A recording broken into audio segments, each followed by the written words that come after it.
Welcome to something special. Welcome to TEDx.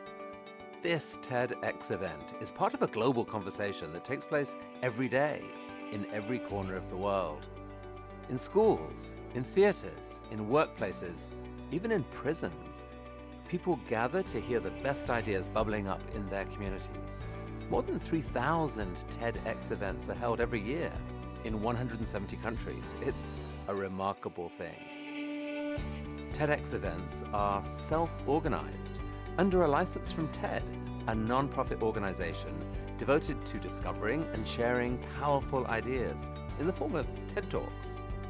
It's not TED itself, but your local TEDx team of volunteers that has done all the work to put on today's event, including booking all of the speakers. It's this team's ideas, dedication, and time that have made this possible.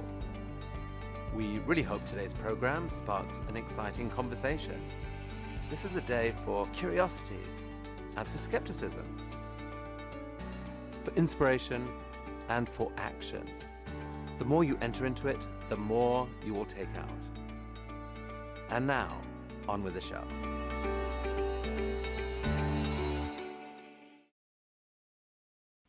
Hello, and welcome to TEDxGeorgetown. My name is Michael Bianco, and I'm the chair of this year's conference. I'd like to start off by saying that TEDxGeorgetown is a student-run organization, and that the team this year is made up of some of the most passionate people I've had the pleasure of working with. So I'd like to give big thanks to my team, because without them, this would not have been possible. I would also like to give a big thanks to our sponsors and our staff advisors this year. Their time, guidance, and donations have helped tremendously with our program and gave us the assurance that we could transfer and deliver our conference on a virtual platform. On that note, our speakers have been working for months on their talks. So I'm asking you, the audience, to use the chat function to give a warm welcome to them and applaud them after their talk. Thank you. Our first session starts off by creating the tides of change. The tides of social change begin with a lone drop. One person's inspiration to create local change can eventually be felt on the other side of the world. While mass inequality, prejudice, and fear have risen to the forefront of communities, these brave voices have become even more important. Activist-led grassroots movements, initially in order to effect local change, have become catalysts for national conversation and action to uproot societal issues. So relax, and let me give a warm introduction to our first set of speakers, Rebecca Cox, Peter Ambler, Zev Burton, and Kayla Friedland. Thank you, and enjoy.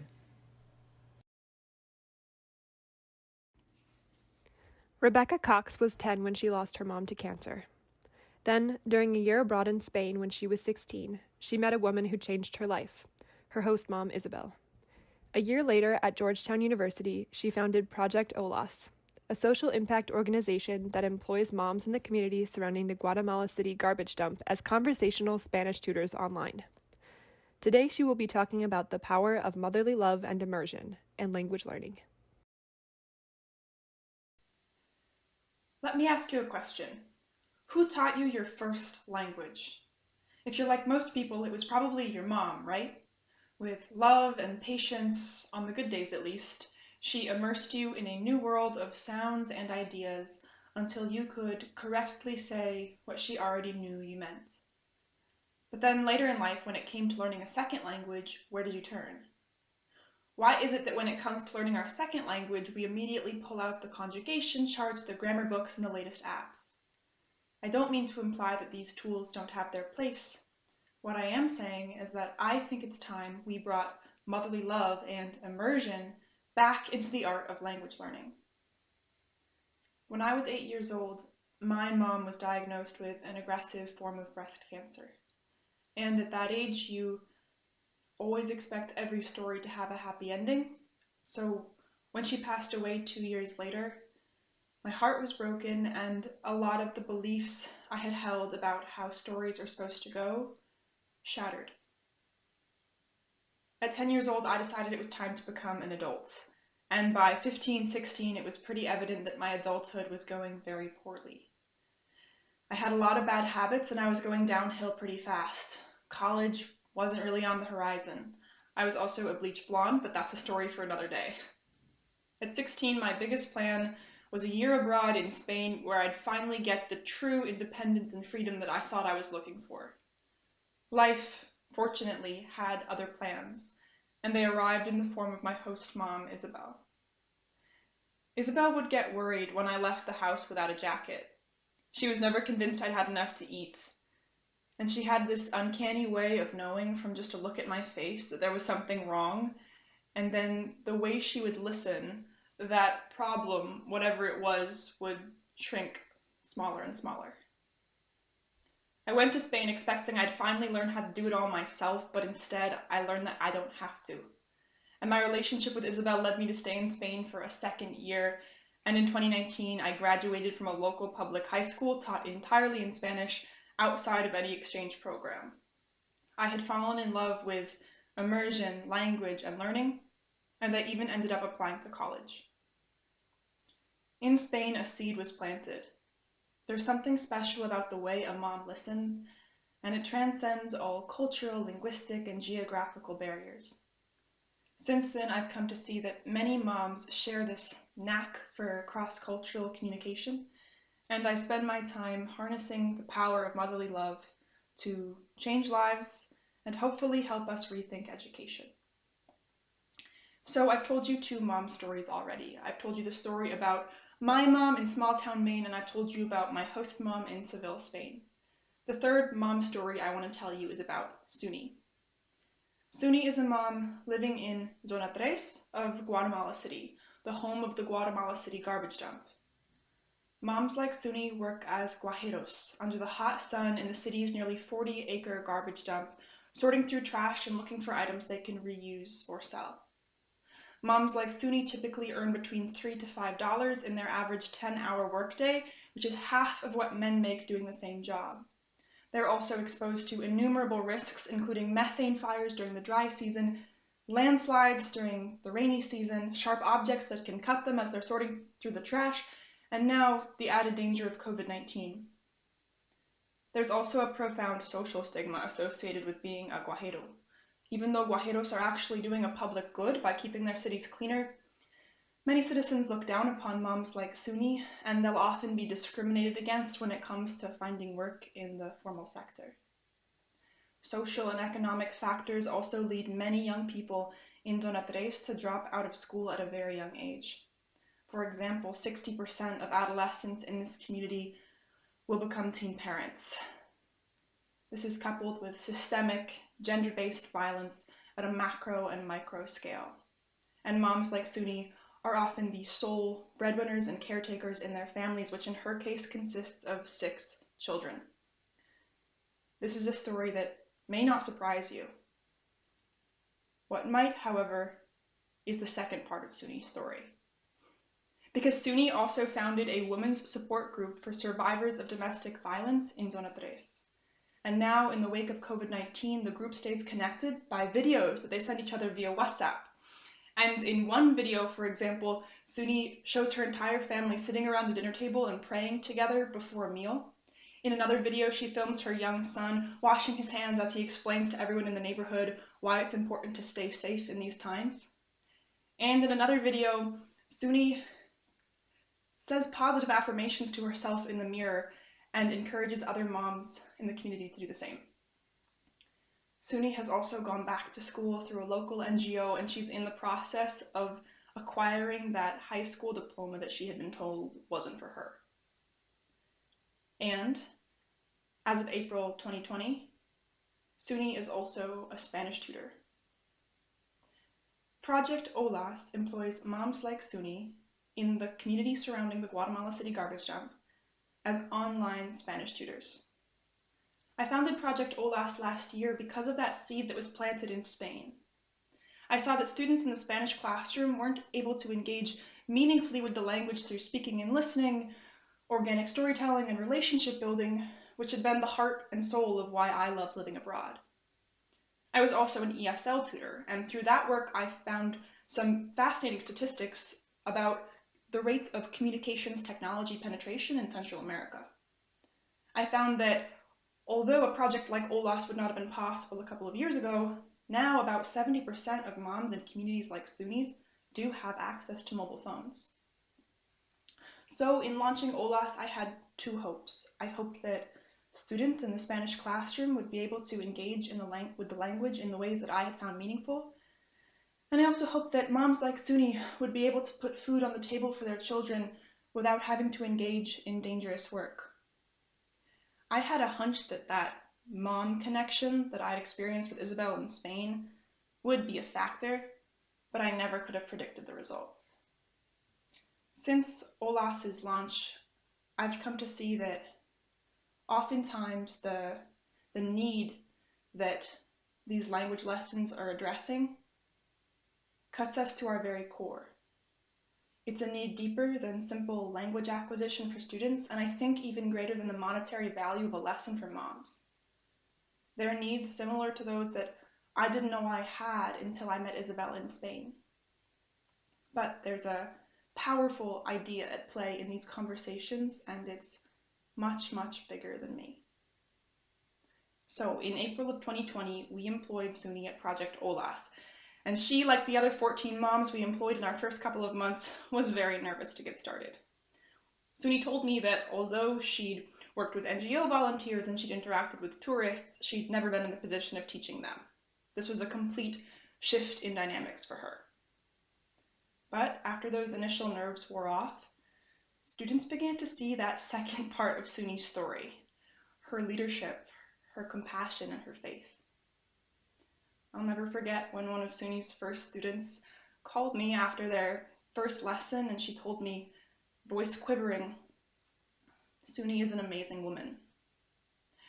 Since then, many students have had a similar reaction to working with Suni and the other moms in the program. Students are inspired when they learn that Blanca is a talented artist, and they, like me, are moved when they learn that Mirna led the charge to bring potable water to her entire neighborhood. So through these Project OLAS lessons, moms are changing the narrative about the way that the rest of the world views a community like Zona Tres. But, and I think more importantly, moms are also changing their own narratives. They're changing the way they tell their own stories in their family and in their world. The perfect example of this is Jamie.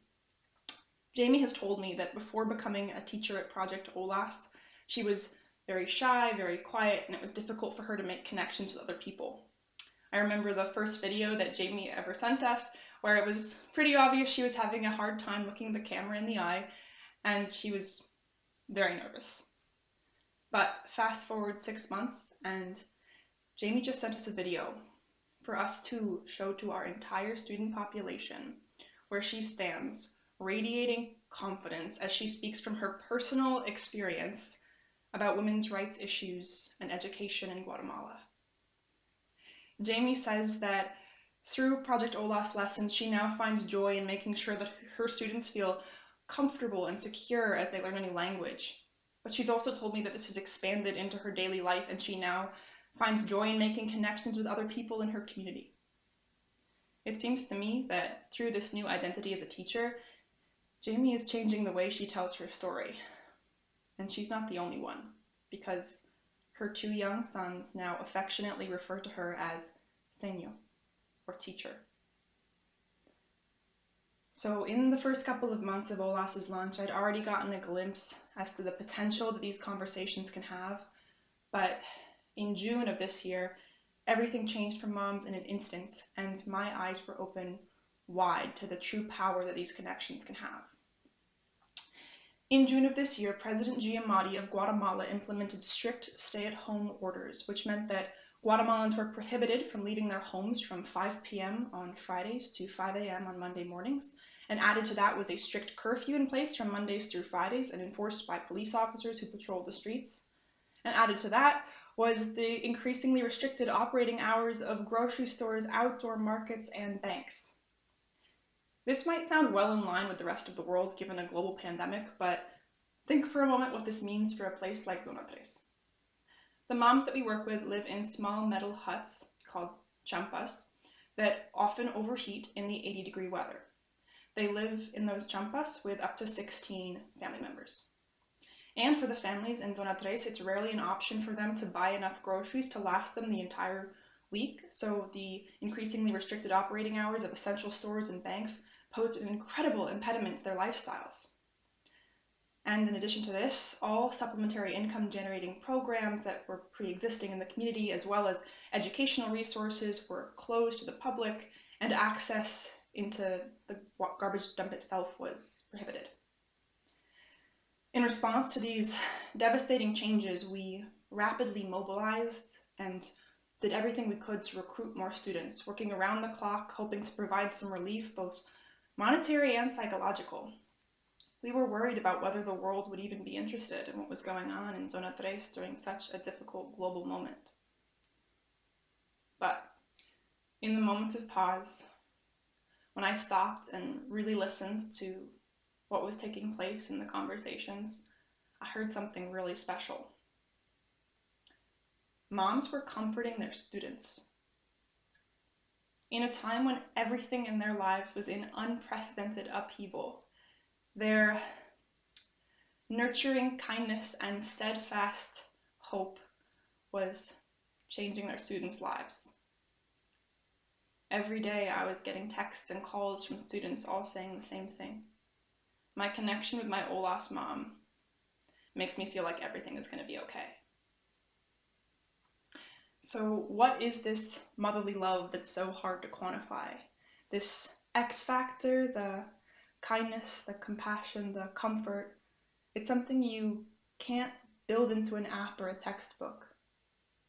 The closest I've come to being able to define the types of relationships that students build in these Project Olas lessons is this. It's the kind of listening that makes you change the way you tell your story. And the importance of the way we tell our own stories cannot be understated. For me, for the longest time, the way I told my own story of moms was one purely of loss. But now, with my connection with Isabel and from my connections with the many Olas moms who I have the honor of working with on a daily basis, that story has begun to take on a different meaning. And it now reads much less like a story of untimely loss and bitterness, and much more like a story of profound gratitude and sober hope. And somewhere in that sea of darkness and confusion during my mom's illness and in its wake, I now find solid ground upon which to stand, because I have faith that this story of moms can have a different ending. And as I've learned from all the mothers in my life, wherever there is fear and calamity, there's also the opportunity to comfort and care for somebody else. Thank you.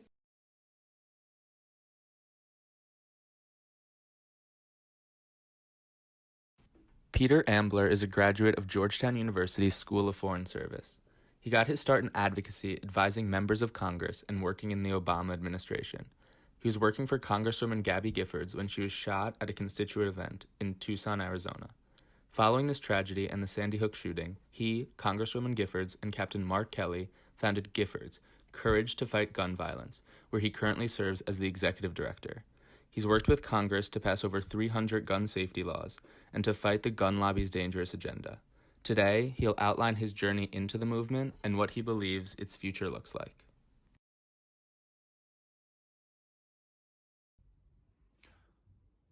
Like many, my story of advocacy starts with tragedy.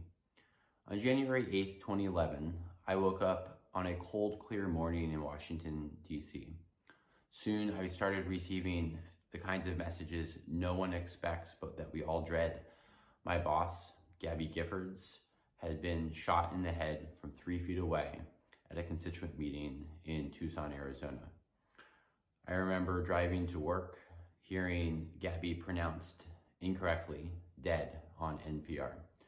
I walked into our office to colleagues already there, slumped into corners, grieving the loss of a shining light, a rising star, Gabby Giffords.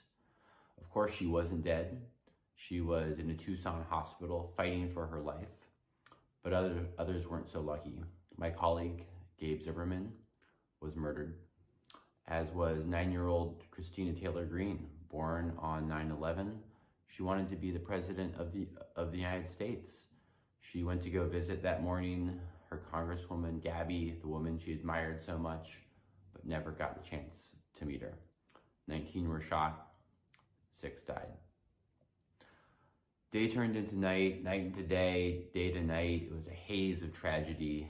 I knew enough at the time about gun violence not to be shocked that this had occurred, but I couldn't help but not being able to believe that it had happened sort of around me. I wanted to learn more about gun violence at that point. I remember sitting late at night at my desk, looking over the Capitol and typing into Google gun violence in America and being shocked at what I had learned. 30,000 Americans dead every year from gunshots. Even more shocking, though, was the fact that I was shocked.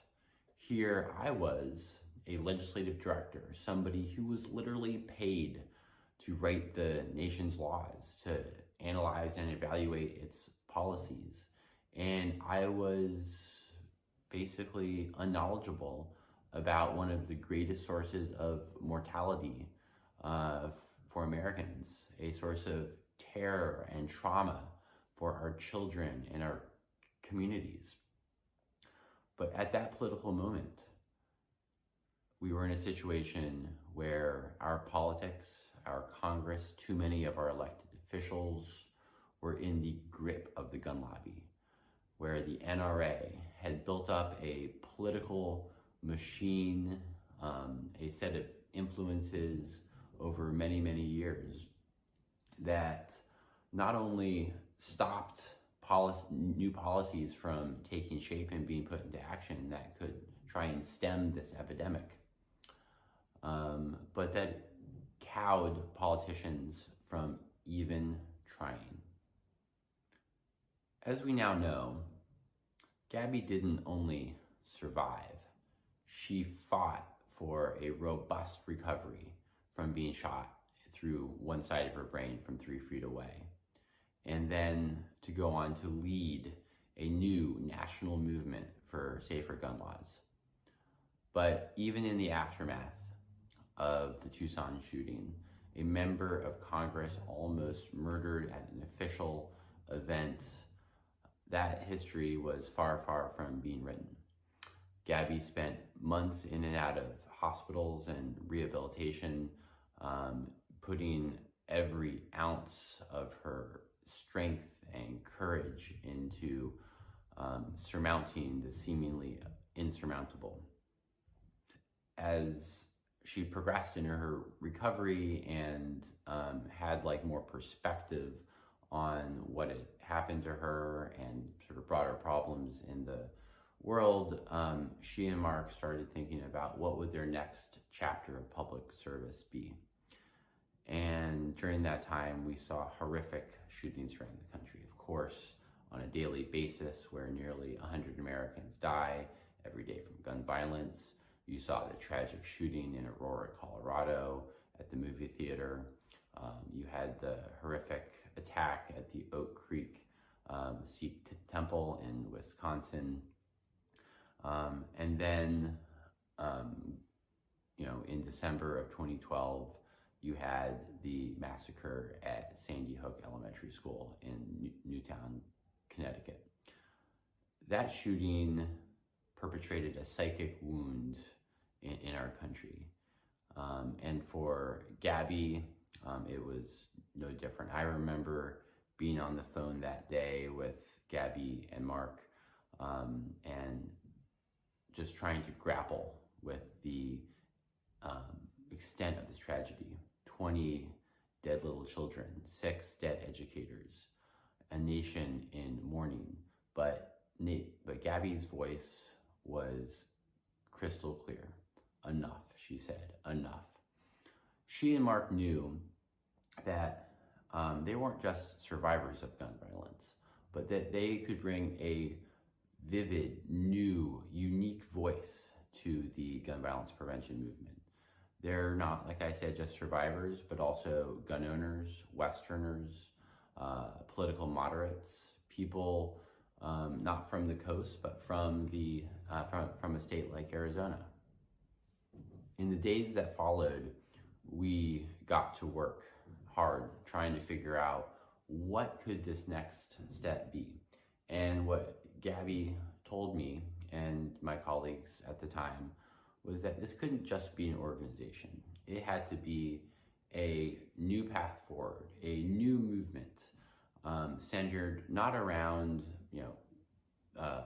what the sort of role of firearms in society might be, but fundamentally, how could we work with our nation's lawmakers at the state and federal level to put into place policies that would stop people from being shot, that would prevent gun violence, that was a public safety, a public health effort, and most importantly, do whatever we could to keep our children safe.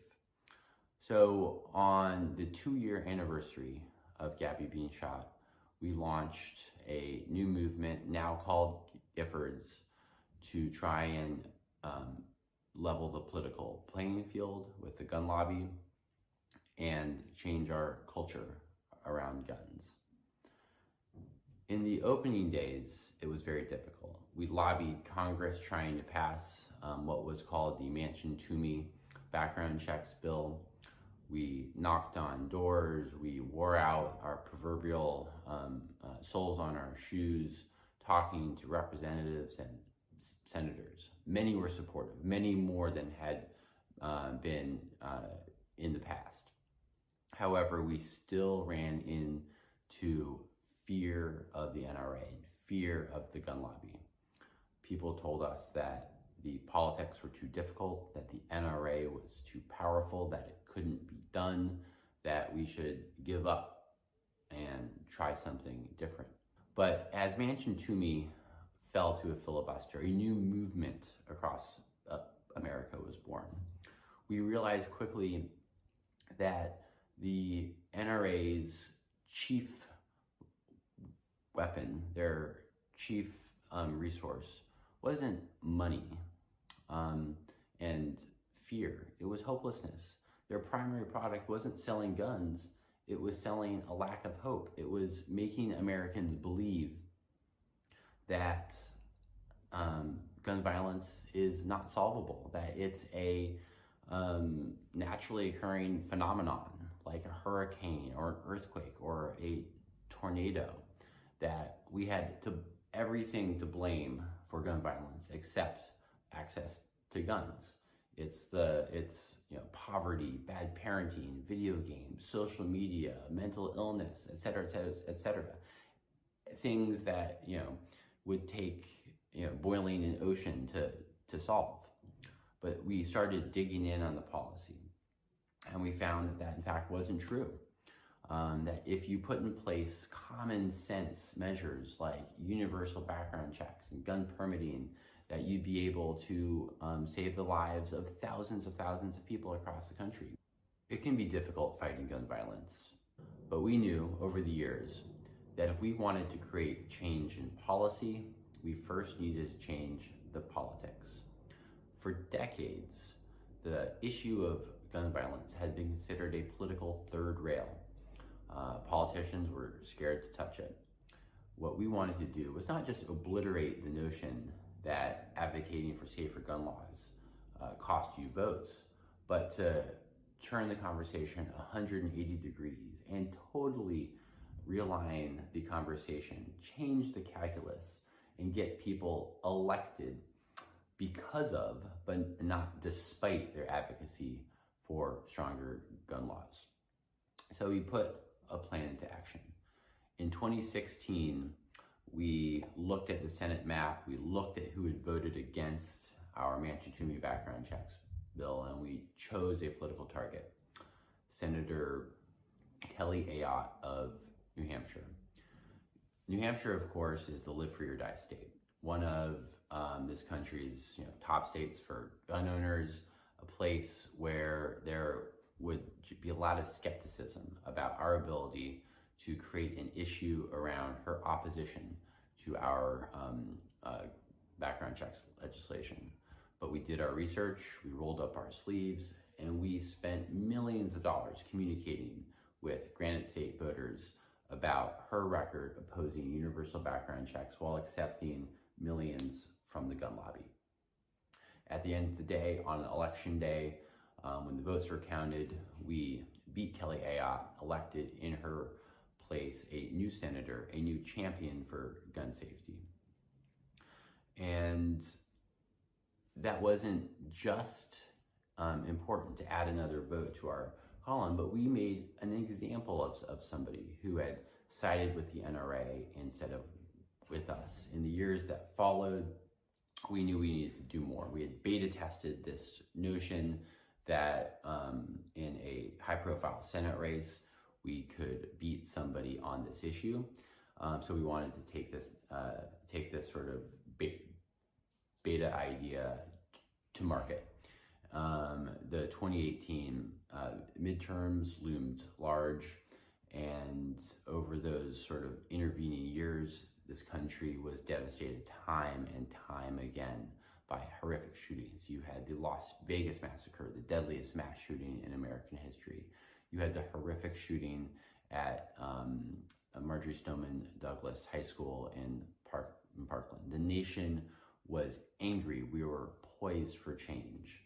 So we again did our research, identified congressional districts across the country where we could go on the offense and beat NRA-backed incumbents, and taking our lessons from 2013, from 2016, we rolled up our sleeves and created a national narrative about the corruption of the NRA, their linkage to Republican incumbents, and the fact that we weren't able to pass common sense gun safety legislation like universal background checks into law. In the days after Election Day, it became very clear that we had won this conversation, we had won this debate decisively. We not only outspent the NRA, but we beat 40 NRA-backed Republican incumbents and elected in their place a gun safety majority, a majority in the House of Representatives that, not just sort of wanted to do the right thing on guns, but was elected to do the right thing on guns, and they did. In the opening weeks of the new Congress in 2019, they passed H.R. 8, the Bipartisan Background Checks Act, on a 50-vote margin, but that was stuck once it passed the House of Representatives because Mitch McConnell in the Senate and Donald Trump in the White House refused to act on that legislation. As America geared up for the 2020 presidential election, we organized a large-scale forum which every presidential candidate came to and talked with us and our supporters about the need for gun safety reforms. We filmed every single candidate talking about their thoughts on the gun violence prevention issues to share with our supporters. We encouraged them to adopt strong policies on gun safety because we knew that at the end of the primary, we needed a candidate who could draw a stark contrast with Donald Trump on the issue of gun safety. We needed somebody who's willing to stand up to the NRA. When the dust settled and Joe Biden was nominated as our presidential candidate and Kamala Harris as our vice presidential candidate, that's exactly what we got. And we are so proud that recently we had Joe Biden and Kamala Harris, who together constitute the strongest gun safety ticket in my lifetime, and I believe in the history of this country, elected to the White House. We now have a gun safety presidency.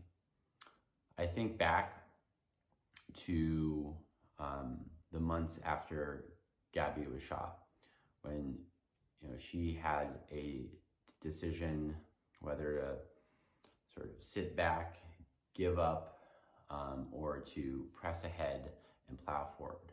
Gabby Giffords is somebody who, for every step that you see her take, for every word that you see her speak, because of her injuries, she must put hours upon hours upon hours of rehab and prep and practice and preparation into doing things that you and I take for granted.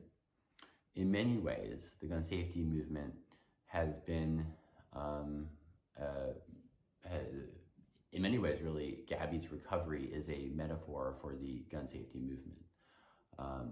It takes diligence, it takes hard work, resilience, grit, determination, and it takes a lot of courage. The courage to face long odds and to know that progress lies sometimes over the horizon, but that it's obtainable if you're willing to put in the work, if you're willing to work for hours and hours and hours to take that one step forward, knowing that after that one step comes another step. I like to say that things oftentimes seem very difficult and that change comes very slowly before it starts coming all at once. I think because of the hard work of survivors like Gabby Giffords, because of the courage of common sense gun owners, because of millions of Americans across the country willing to stand up, that now is the time when change is going to start happening more quickly. And I know that if we're able to succeed in that change, to have a successful gun safety presidency, thanks to Joe Biden and Kamala Harris, that's not just going to be the culmination of a successful social movement in this country, but it's going to save thousands of people's lives in this country, maybe the life of somebody that you love.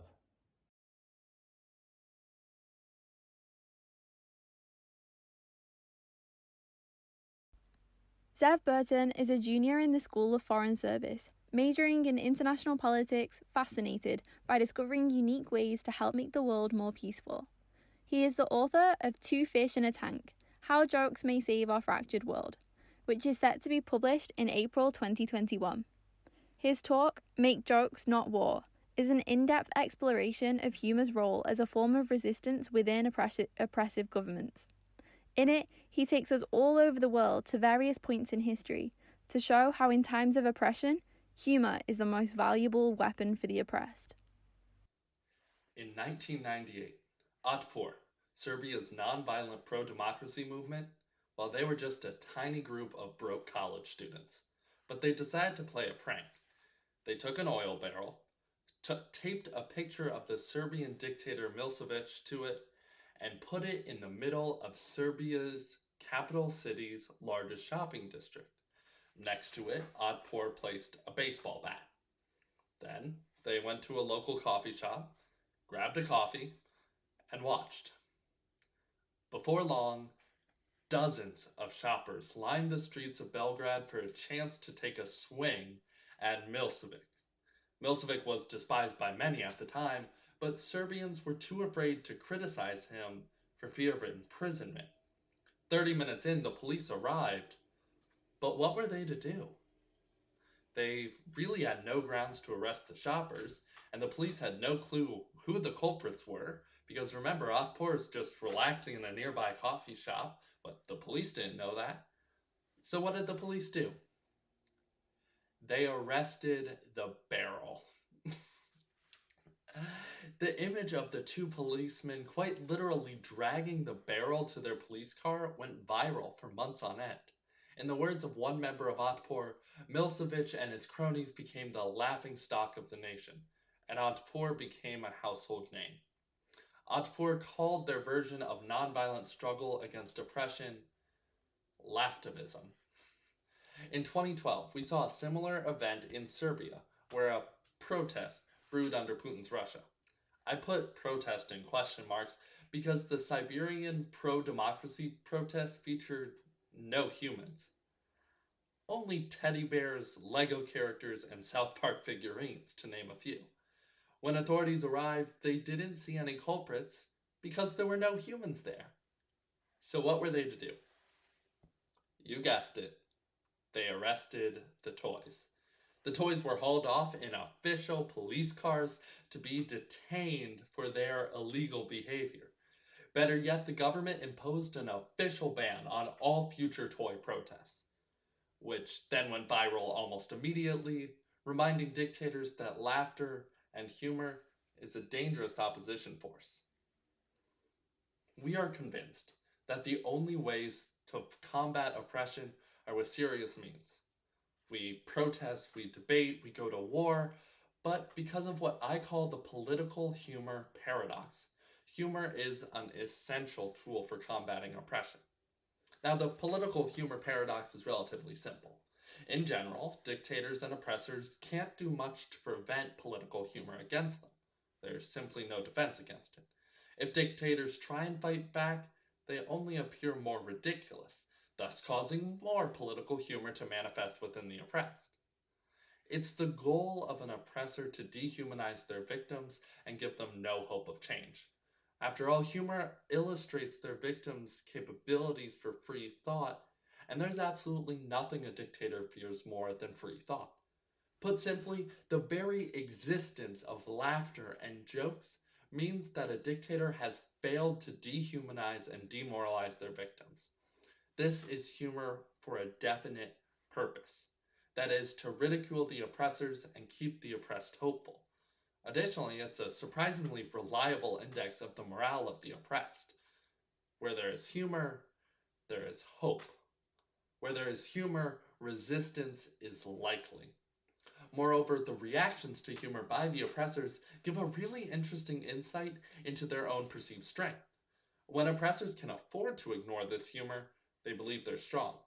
But when oppressors react violently, they're not. And as multitudes of researchers before me have found, dictators are never really confident in their success by the very nature of a dictatorship. We know that an authoritarian ruler's repression creates fear, which then breeds uncertainty about how much support the ruler has. In response, the ruler is forced to repress further. And in a similar manner, the political humor paradox tells us that if a ruler aims to be more repressive, the shutting down of humor only breeds more humor. Moreover, as long as the oppressor knows that their victims ridicule them, they can never really be sure of their victory.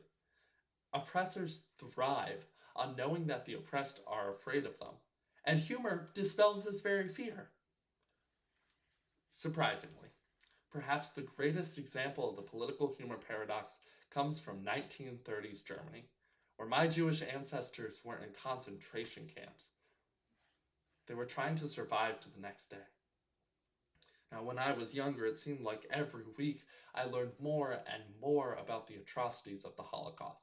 Day after day, my ancestors never saw their families again. They watched their friends disappear, and they feared for their lives in ways we can only imagine. As a young Jew myself, I kept wondering how my ancestors made it through. But then, I found the story of Antonin Oberduch. Now, Antonin remembers what it was like living under Nazi occupation. He recalls the anger that the Germans in Czechoslovakia washed away inscriptions making fun of their Fuhrer most vividly, only for these graffiti mocking Hitler to reappear again the next morning. To those under occupation, the Nazis' anger was hilarious. But moreover, humor served as a no-cost, anonymous way of fighting back. Now, two jokes in particular were extremely effective against the Nazi invaders of Czechoslovakia. The first involves a calendar and a pamphlet. Now, for a little bit of history, soon after the war broke out, German soldiers received and distributed a calendar of events that they believed would take place on future dates. According to the schedule, England was expected to be on her knees no later than August 15th, 1940. But then August 15th came, and August 15th passed, and England was far from on her knees. Soon after, the Czechs, who were being oppressed by the Nazis, distributed leaflets reading, "Do you know why Hitler has not invaded England yet? Because the German officers could not manage to learn in time all the English irregular verbs." Another pamphlet distributed at roughly the same time read, "Do you know why the daylight savings time has been exceptionally prolonged this year? Well, because Hitler promised that before the summer is over, he and his army will be in England." The pamphlet made the Nazis furious. Waves of mass arrests actually followed the spread of this pamphlet. Apparently, the Nazis, even though they were the ones in power, didn't enjoy being the butt of the jokes. And better yet, even the Nazis, people in control of a government who was at the time going to war with the world, well, they couldn't fight back against it. Because when they imprisoned the people who made the pamphlets, more pamphlets were made. And these were much more anonymous. But after these pamphlets were spread, it was near impossible to find a Czech truly loyal to the Germans. According to one legend, there was one person loyal to the Germans who was found in an old man who proclaimed on the street that Adolf Hitler is the greatest leader, the Germans are a noble nation, and that he would rather work for 10 Germans than for one Czech. Well, the Germans went up and they asked him what he did for a living, and the Czech Nazi supporter reluctantly admitted to being a gravedigger. In fact, waves of humor often followed waves of restriction or orders from Germany herself. When foreign broadcasts were declared a form of high treason, the following story allegedly occurred. A Czech guest is leaving the restaurant one evening and says to his friend, "Good night. Now I am going to listen to the London and Paris broadcasts." Now he's overheard by a Nazi soldier and is followed to his home. But when the Nazi soldier investigates this man's home, no radio can be found. "Do you listen to foreign broadcasts?" asks the German man suspiciously. The Czech replies, "Oh yes, I just can't help it." Then he kneels, puts his ear to the ground, and says, "That's London there." After that, he puts his ear to the wall of the neighboring apartment and whispers, "That's Paris there." So the Nazi soldier, he hurries around to the adjacent flats, and in the below flat, there's a high official of the German SS administration, and in the other one, there's the German officer in uniform. Moreover, in the example of the Jews during the Holocaust, jokes really mocked the torture that the Nazis inflicted on them. Take the example of survivor Lily Rickman. She, upon arriving at the camps, like every other Jew, was forced to shave her head. She laughed at her free haircut. The laughter was rebellious, if not a little crazy to everyone around her, but it definitely caught the guards off guard. Moreover, she made the Nazi guards think that they were doing her a favor, not dehumanizing her. Moreover, if the Nazi guards chose to joke about the prisoners themselves, the Jews would join in and laugh at the same jokes. The ability to destabilize an oppressive situation by laughing at the expense of oneself was extraordinarily common for the Jews during the Holocaust. And by laughing at these jokes, they subverted the very power the jokes may have had over them. While jokes were at one point used as a weapon to oppress, Jews made the same joke and laughed at themselves, thus getting rid of any power that the jokes may have had. Holocaust survivor Elie Wiesel explores this concept in his novel Gates of the Forest, where Gregor, the main character, is orphaned like so many others during the Holocaust. Gregor is hiding in a cave when he meets Gabriel, who teaches Gregor how to employ laughter to catch his oppressors off guard. Gabriel's humor allowed him to rise above the anti-Semitism, because to laugh in the face of fear allows that fear to dissipate. Laughter becomes a concealed dagger against oppressors. One Holocaust survivor remembers how one day the Nazis' guards were hitting them black and blue, and they were laughing while we made fun of them. The guards ended up laughing as well, thus stopping the assault. Now, the Nazis may have gotten the last shot and the last punch, but the Jews got the last laugh. Now, the political humor paradox gives us insight into the power of humor as a resistance tool as well. We've seen how comedy has been used in the face of totalitarianism and in the face of oppression. But this much is clear. We must use comedy as a tool of resistance. It's not to be used all the time, But when we want to seriously combat oppression, paradoxically, we must joke about it. Now, this is counterintuitive, but history tells us that those who made fun of their oppressors had one of two things happen. Either first, the oppressor ignored it, thus elevating the spirits of the oppressed through laughter, or second, the oppressor tries to stifle the laughter in some ridiculous way, which only spawns more jokes. And that's the beauty of the political humor paradox. It works. Sometimes we must laugh in the face of oppression. And by making the oppressor the butt of the joke, the oppressed gain power over the issues that challenge them. Now we see other examples manifesting themselves today. The most prominent example are the dozens of comedians, such as Dave Chappelle or Chris Rock, who are using humor to critique the systemic oppression painfully apparent in the United States. And the US government can do nothing to stop them from doing so. Any action that the government takes to prevent these comedians from joking will only be met with more humor from some of the funniest people alive right now in an age of social media where these jokes can be spread.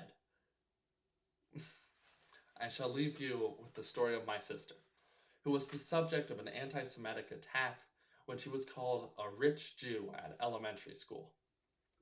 She proceeded to pull out her wallet, pull out a $10 bill, give it to her bully, and she said, "Buy some better insults." Thank you.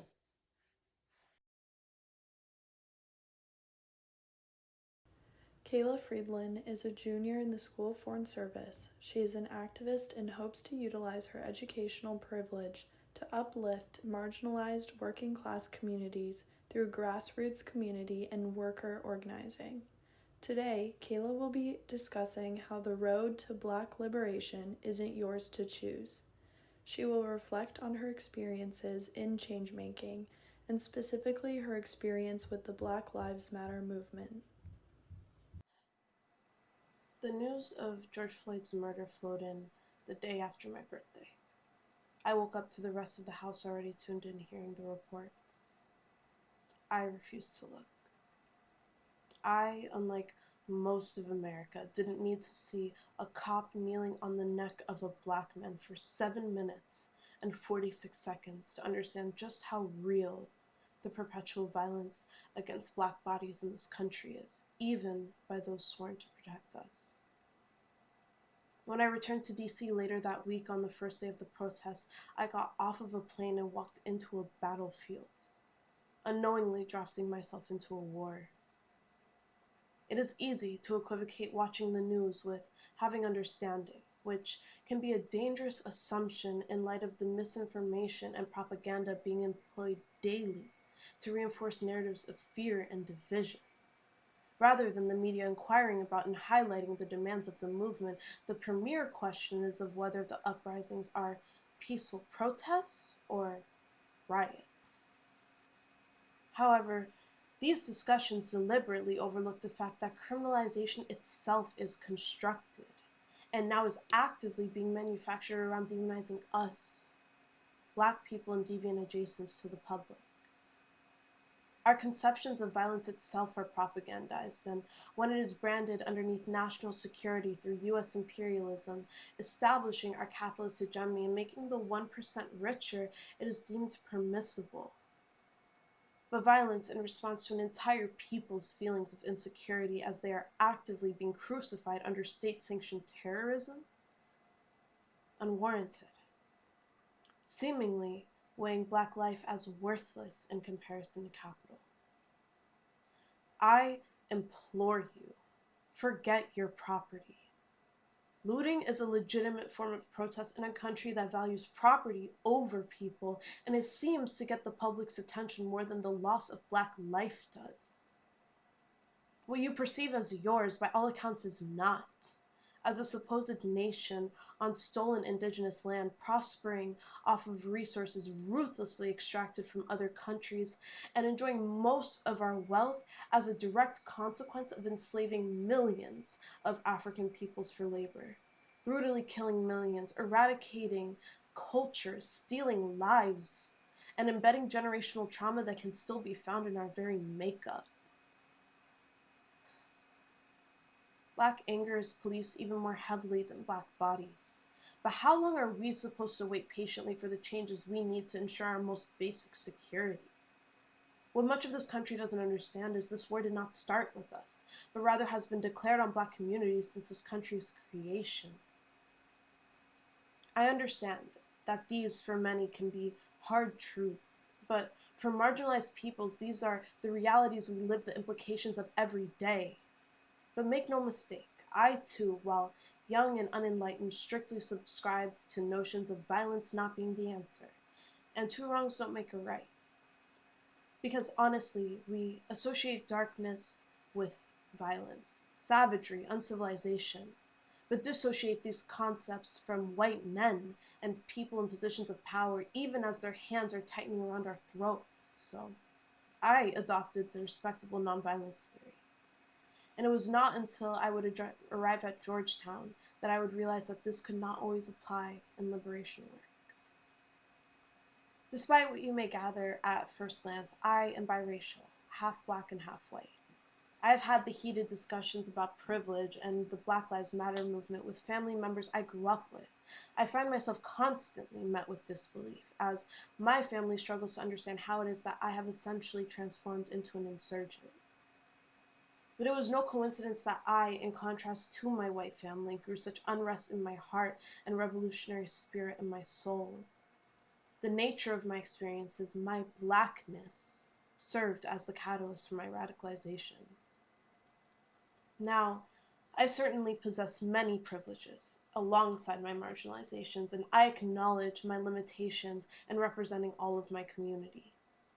Nevertheless, our hegemonic media sources are dominated by white voices, and white narratives of Black people's stories are never going to be truly representative of our experiences.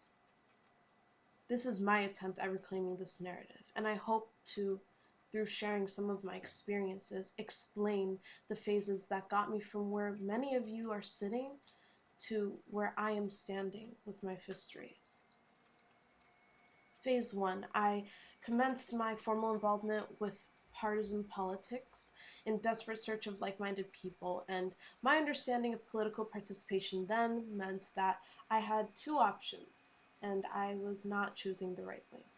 So I joined my political club of choice on campus, and as the issues with diversity and inclusion within the organization began to arise, I convinced myself that they're fixable, that liberals are fundamentally different from conservatives and capable of doing the work in a more promising way. And I may not have been wrong, but I certainly overestimated their desire to do so, letting my hope cloud my better judgment.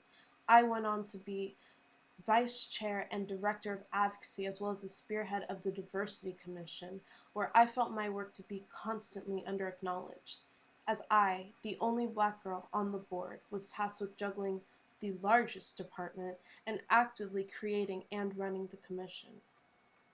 I grew increasingly frustrated with the apathetic nods I would get during our general body meetings when I would speak of the importance of diversity and inclusion work, as I knew that those same nodding heads would vanish when the commission meeting times would come. Even among liberals, the woke ones, who undoubtedly would agree that Black Lives Matter and be sure to employ politically correct rhetoric, few were actually willing to show up and shoulder the work alongside me. There was an elaborate culture of performing care. But in reality, my presence only mattered to tick a diversity box. The following semester, I had an unsettling encounter with police in my dorm room, and was met with no compassion from the organization when I missed an event the following morning, only solidifying what I had already been feeling and struggling to come to terms with. There was a fundamental sense of indifference towards the toils of Black people. Phase 2, I moved on to work with other survivors of sexual harm, particularly Black women and non-binary people. In response to the lack of resources and recognition for our community, we drafted a list of demands to the university, asking for what most would consider the bare minimum, requiring comprehensive diversity, bias, and bystander training for all faculty, staff, and deans, hiring Black clinicians, establishing appropriate and adequate resources for the safe transportation on campus, hiring a Black trauma specialist, and mandating a commitment to bolstering the off-campus mental health stipend meant to fill the gaps of the short-term care on campus. This initial list of demands, despite the countless hours we attributed to its creation and the descriptive nature of what our community required, was met by no significant action on the part of the university. Instead, they published a response delineating actions they had already taken, such as hiring for positions that are required on university campuses, and birthing more task forces we did not ask for, with no stated intention of continuing the work to address the harm in the ways the community was begging. In fact, we did not even receive the response personally. It was sent to various notable Black leaders on campus, most of whom had no part, some of which had no knowledge of the creation of these demands. And none of this is a coincidence or a slip-up by the university, but rather a continuation of their trend of deflecting blame and evading action, a concerted effort to undermine our organization and disintegrate our movement. Administrators have admitted to our organizers through Freudian slips that they have known of these issues and how they have particularly been pervasively affecting Black femmes, that these have been points of contention for years with various movements for equity over the last decade. And through all of this, Georgetown sat idly. These harms were allowed to fester and infect us, and when we provided the answers to the questions they refused to even ask themselves, they were unwilling to do the work to remedy the pain. That is, until we initiated a sit-in outside of the president's office for a week, 9 a.m. to midnight, and they could no longer ignore us. It was not until we were at their doorstep necessitating their addressal of our demands that we were able to make any progress. Within that week, we had more than half of our demands met and created more fundamental change than had been done for the Black femme community in years by administration. We tried the respectable passive route, but when you do not have the power, the elite has no reason to even sit at the table with you, much less to listen and change. We had to take direct actions and make ourselves unavoidable to even reach the ears of those who were meant to serve us. Phase 3, now we will hit the fast forward button for the last time to the beginning of the DC uprisings, where my weakened but still rooted high school whims of nonviolence theory decidedly clashed with praxis. Every time my comrades and I left our doorsteps, there was an unspoken understanding that there was a target on our backs.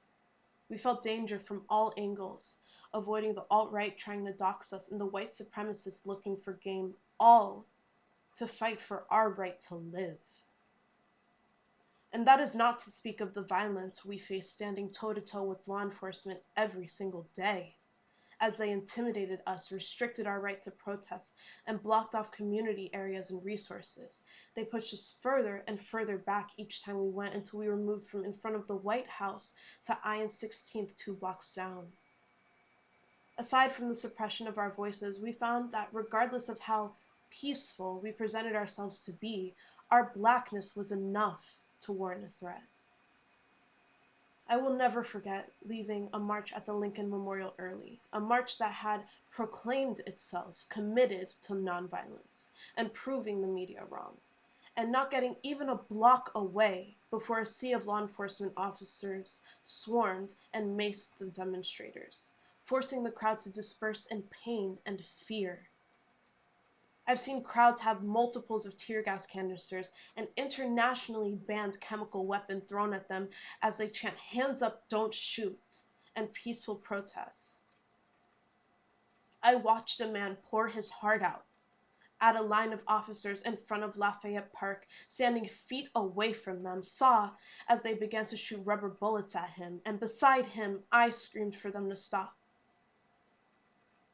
Instead, they shifted aim. I was shot twice by bullets encased in rubber and coated with pepper spray, and I have a scar on the back of my arm that will likely never heal, not to mention the emotional scars that I know won't. The violence on the part of protesters is always reactionary, contrary to what the media may influence you to believe, not only because the uprisings are a direct response to the mutilation of Black bodies, but also because we will always be diminished as threats, warranting to the public any kind of violence against us.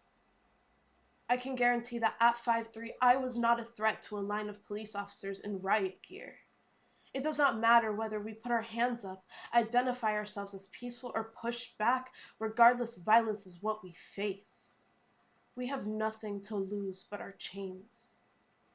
What is radical to you is necessary to me. I had no choice but to be radical by virtue of my identities as a queer person, a Black woman, a poor person. My life experiences have taken me from the blissful ideas of nonviolence to a much harsher understanding that my body, my life, will have to be on the line to ever see the changes I desire.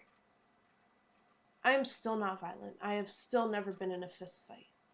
But participating in, believing in this movement, while it may seem like a choice, is a responsibility. My responsibility, though it should be ours. My identities were the catalyst towards my radicalization, but I hope that even for those who are not bound by identity to a radical politic, that they feel called in. No violence caused by these uprisings can ever supersede the carceral state's violence on our lives as Black people day in and day out. We cannot just wait anymore. We clearly cannot rely on policymakers to have anyone's interest in mind but the elite, and cannot expect the police state to dismantle itself. So what can we do when we've tried peace, only to be blatantly met with disregard, when we do not see ourselves and our needs reflected in the systems we are meant to live complacently underneath? So frankly, I urge you to forget the rhetoric of riots versus peaceful protests. The civil rights movement was a riot. Stonewall was a riot. The arguments for peaceful protests stem from a position of privilege, but for communities like ours, we either accept that we will not be listened to, be spoken over, or we fight. The reach of this movement, the power of this movement, is unprecedented. It represents an incredible opportunity to demand structural change. Fixation on the means with no context to how we got here or regard to how expeditious progress has only been made through these means. And that is belittling to us and to all who have struggled for our collective liberation before us.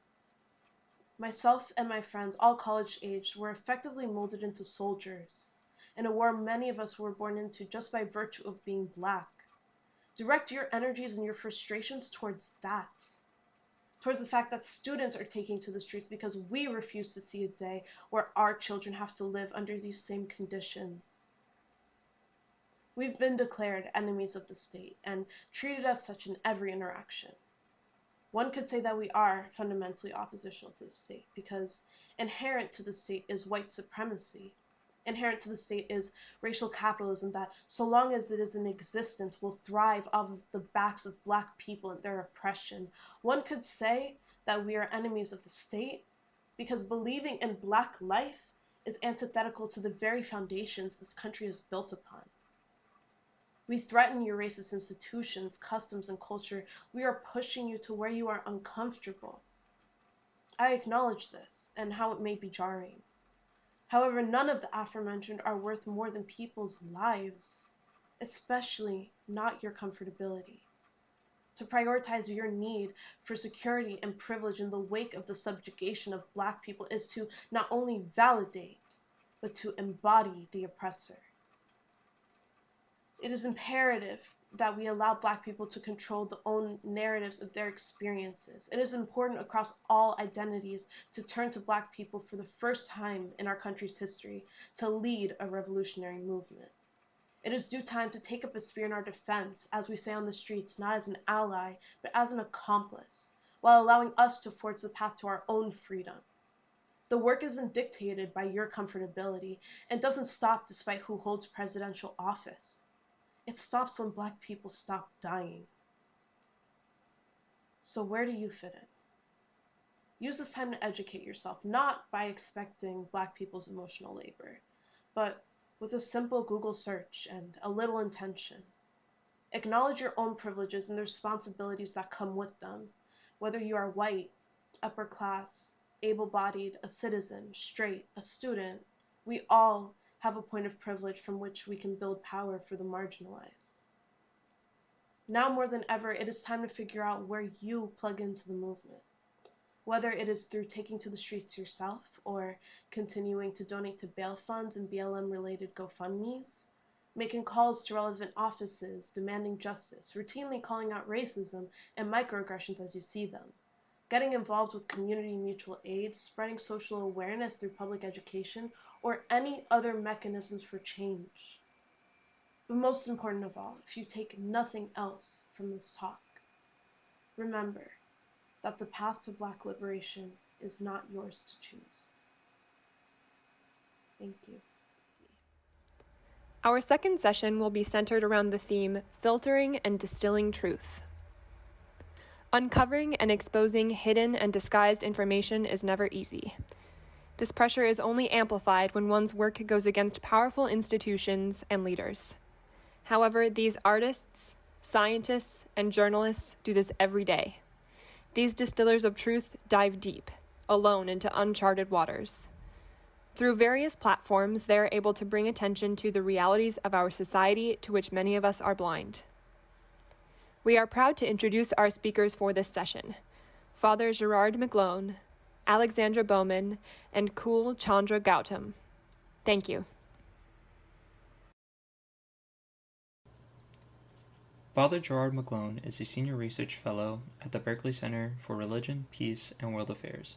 He is a multiple award-winning author for his works, Creating Safe and Sacred Places, and The Inner Life of Priests. Additionally, he served as the Associate Director for Protection of Minors for the Conference of Major Superiors of Men. His works have revolved around the clerical sexual abuse crisis in the Church, and as a survivor himself, he will reveal how he dealt with the trauma and the progressive path forward he sees for victims. Hi, my name is Father Jerry McGlone. I'm a Jesuit priest and a Senior Research Fellow at the Berkeley Center for Religion, Peace, and World Affairs at Georgetown University. Thank you so much for joining us this day of TEDxGeorgetown, where indeed a drop can create a ripple. The title of my talk is Finding the Words, Transforming Trauma. What I'd like to do is start with a quote of one of my favorite authors. Words are things, I'm convinced. Someday we'll be able to measure the power of words. I think they are things. I think they get on the walls, they get in your wallpaper, they get in your rugs, in your upholstery, and in your clothes, and finally, into you. In order for us to measure the power of words, I think we first need to find the words. There's an old statistical axiom that you can't measure if you don't know what's there. So I'd like to begin with a story of my own life and how I came into clinical psychology and this topic of researching the clerical sexual abuse crisis in the Catholic Church. Trust me, it was not by choice. I was driving to my first pre-doctoral internship in San Diego, California. And it was a foggy Monday morning. There were sirens sort of swelling in the background, and I didn't think anything of it, and I was really on time and thinking that this would be an exciting day. When suddenly, clear out of the blue, this man being chased by the police broadside at me at over 55 miles an hour. Shattered pelvis, broken hip, many months of healing forced me to wake up to a lot of realities I had buried. I didn't forget them, I just buried those memories. One of the cherished memories I have now is that period of time when I was healing. See, my mother had passed away some 9 months prior to that accident. And so my dad was able to come out and help me in this healing process, which was pretty arduous.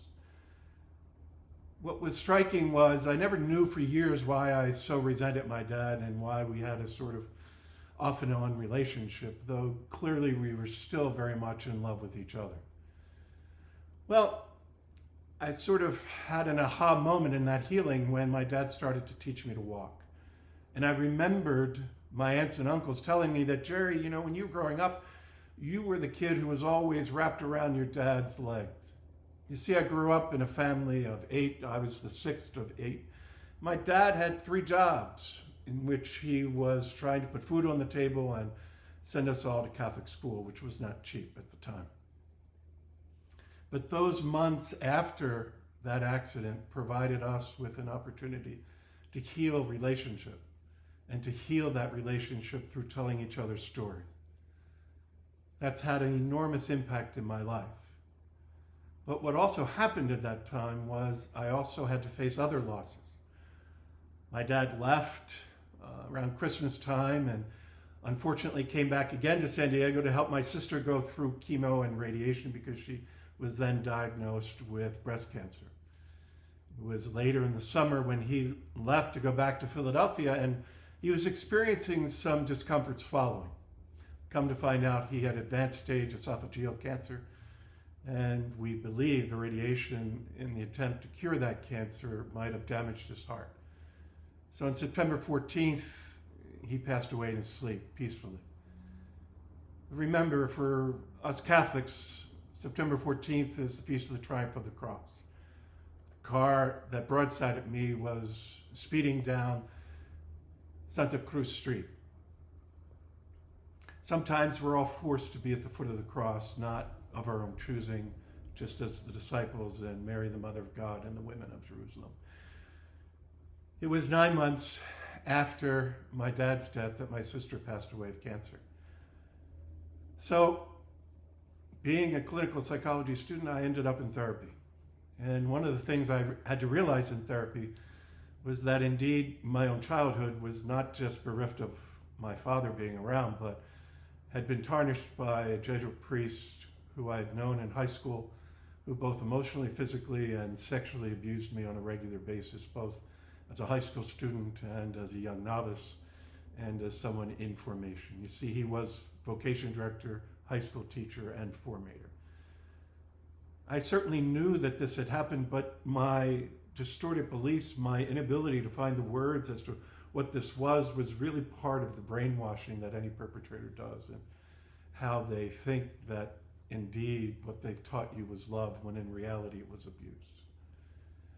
So that first period of time of me finding my words really transformed a set of traumas and a set of losses for me.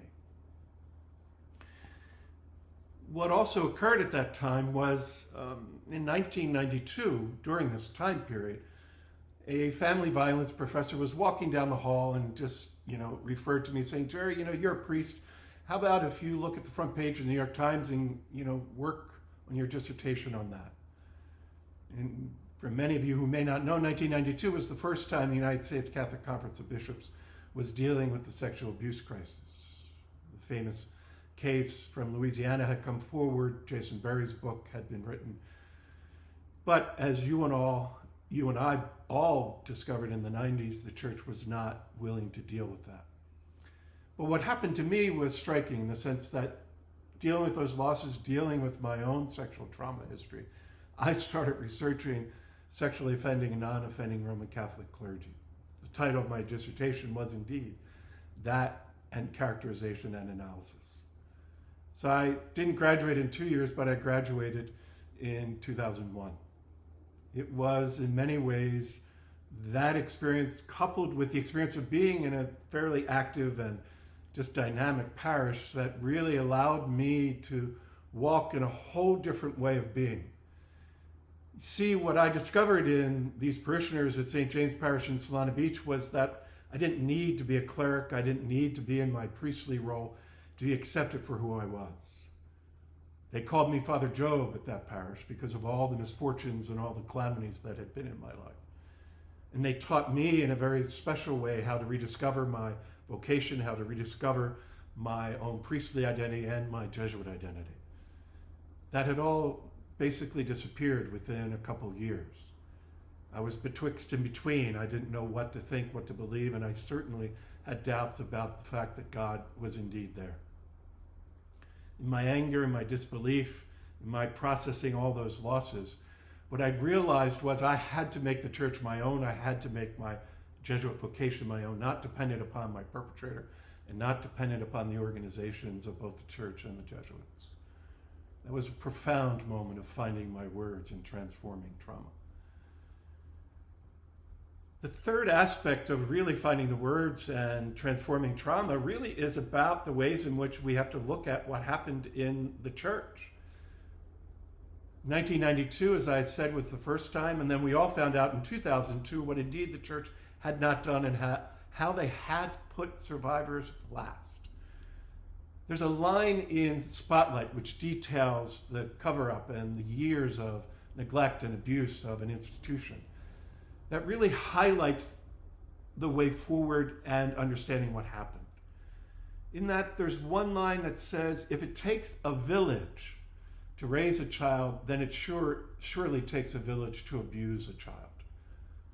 What we now have discovered in the more recent scandals of the Pennsylvania grand jury report and the McCarrick scandal, and now trying to process the McCarrick report, there is little doubt that we have a systemic issue here.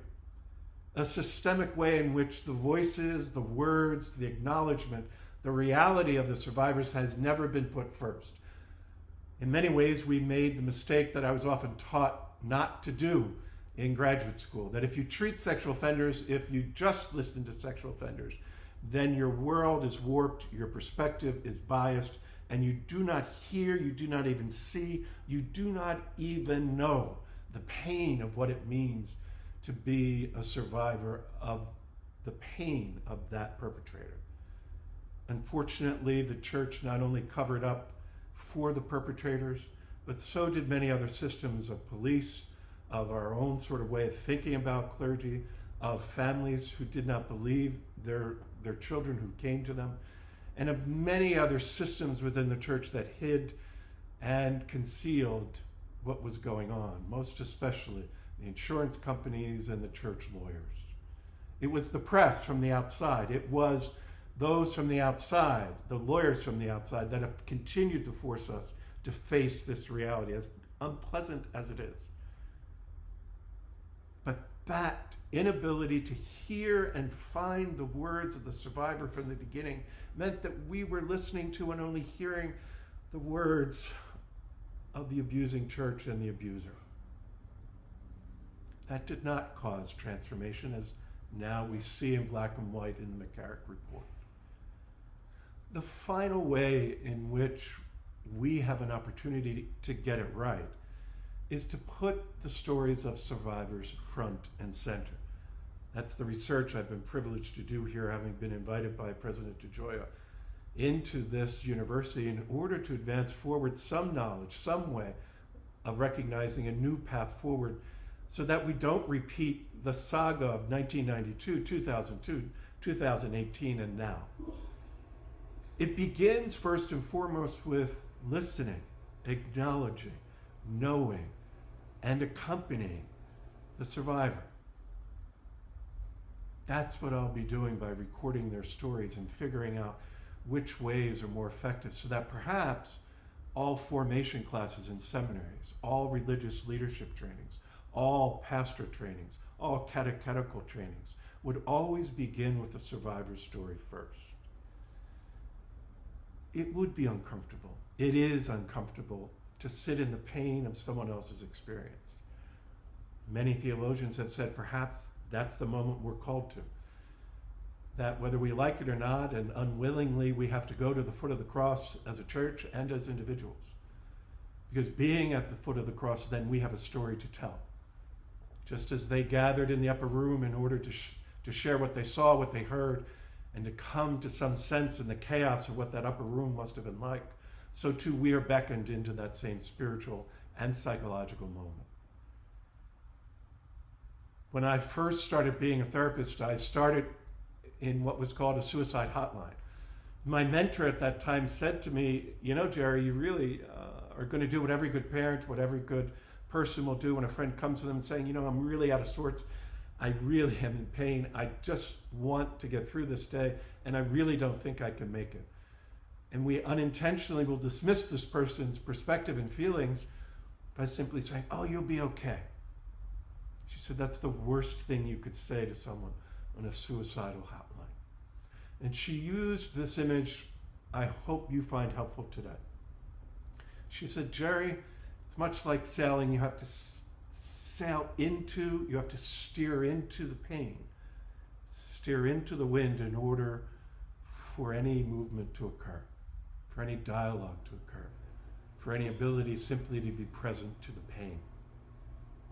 In finding the words, in being able to transform trauma, you and I as a church, as a society, need finally and for the first time in many ways, but the stories of survivors ever before us.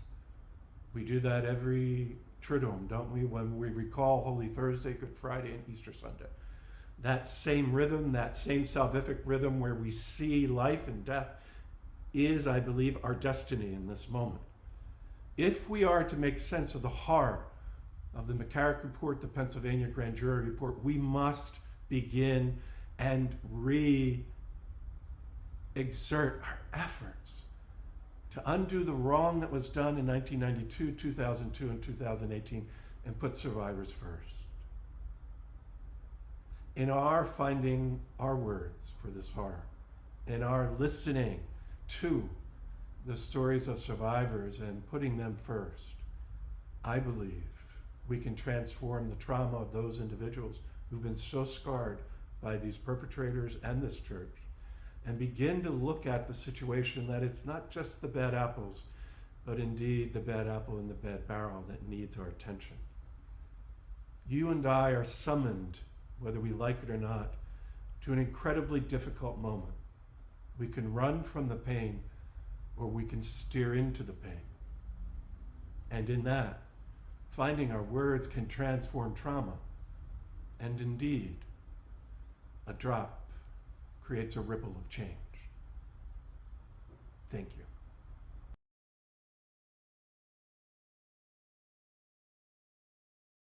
We talk about politics all day long, and when talking with someone we disagree with, our default temperature might be boiling. Alexandra Bowman talks about how to talk politics while keeping the peace, and maybe even having a productive conversation.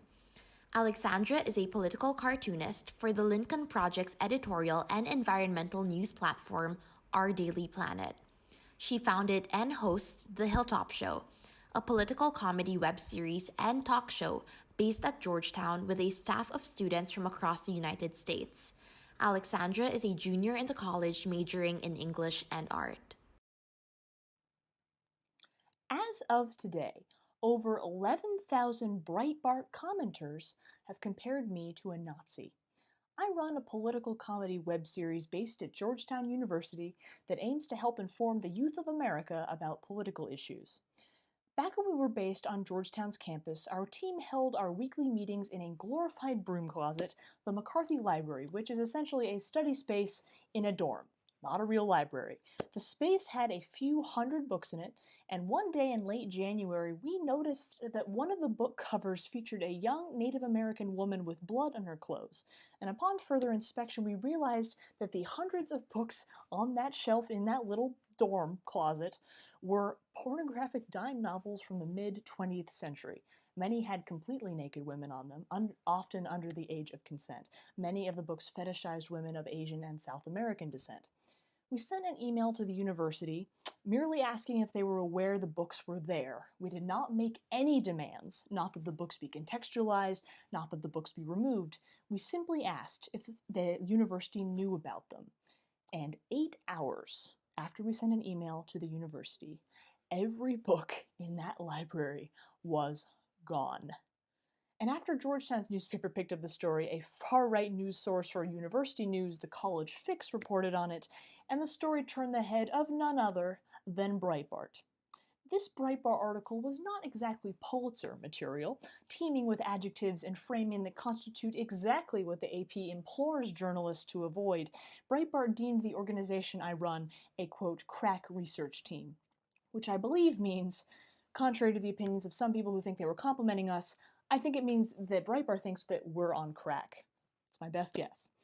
This Breitbart article ended up being shared over 39,000 times and received over 11,000 comments.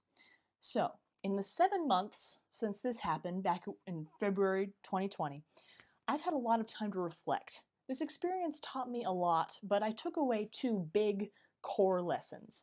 First, the article itself had misreported the facts of the situation in multiple respects. Primarily, they hadn't mentioned that we had not actively sought to remove the books.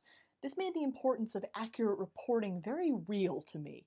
And second, 39,000 readers disseminated this information, and 11,000 commenters automatically took the false reporting in that Breitbart article as gospel, and actually shared their own thoughts and condemnations of me and my team based on those falsehoods.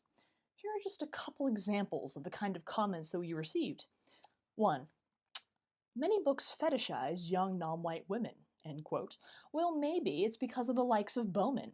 I don't buy books for it is cover, typo made by commenter, but obviously this quote lady, end quote, small s, very small s, maybe get offended because olive oil is more attractive than she. Second one, if the feelings of one entitled idiot is all it takes for a university to change their policies and deprive the other students of essential information, just think of how easily the idiots will make it for dangerous ideologies like communism and Islam to infiltrate and take over. 3, when you burn books, you'll soon burn bodies. 4, I have to wonder, does this female expect the school to tuck her in at night? No, I don't. Last one, probably my favorite. Looks like Hitler is alive and well at Georgetown University.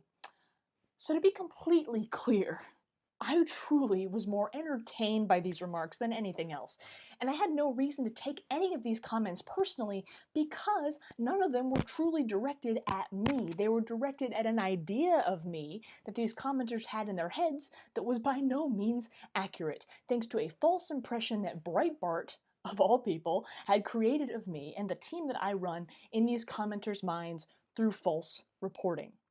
They blindly trusted facts put out by Breitbart, and they did not seek to understand why we carried out our courses of action before calling us Nazi book burners and me a lot of inappropriate words.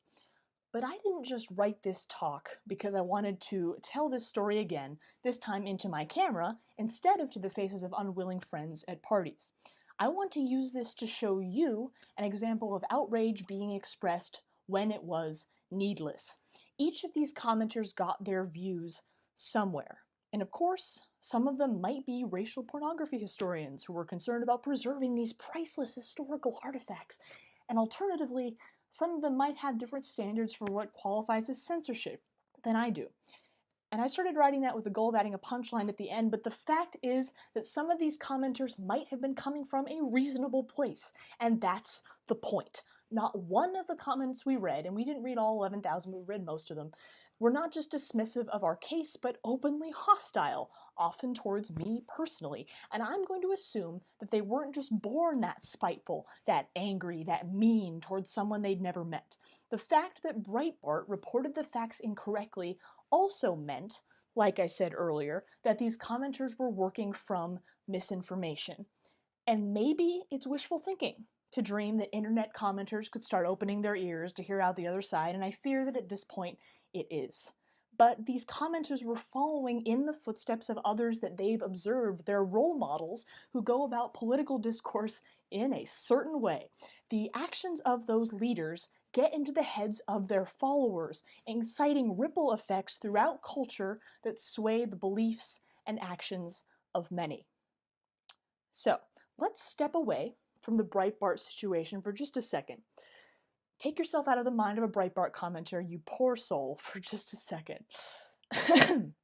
Imagine that you are having a conversation with an acquaintance about politics on your lunch break pre-COVID.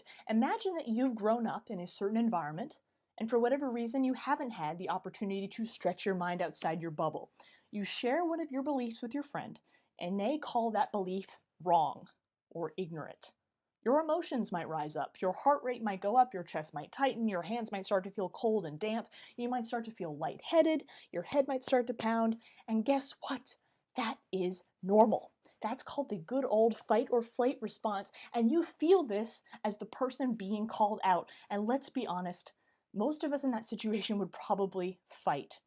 And when you fight, you being the person being called out, the other person fights back or flees the situation altogether, and neither of those results help anyone. You, as the one being called out, must put the fight or flight aside for two key reasons. Political discourse seeks to advance both people having it in a two-person conversation to a place where they both understand some conception of truth. That is, both sides adopt a nuanced understanding of the core of an issue, which is influenced by stories from a variety of perspectives, as well as, ideally, moral truth. But in all this, no one is persuaded by simply being told that they're wrong. Now let's talk about this from the position of one presenting the other person with new and difficult information, i.e. the one doing the calling out.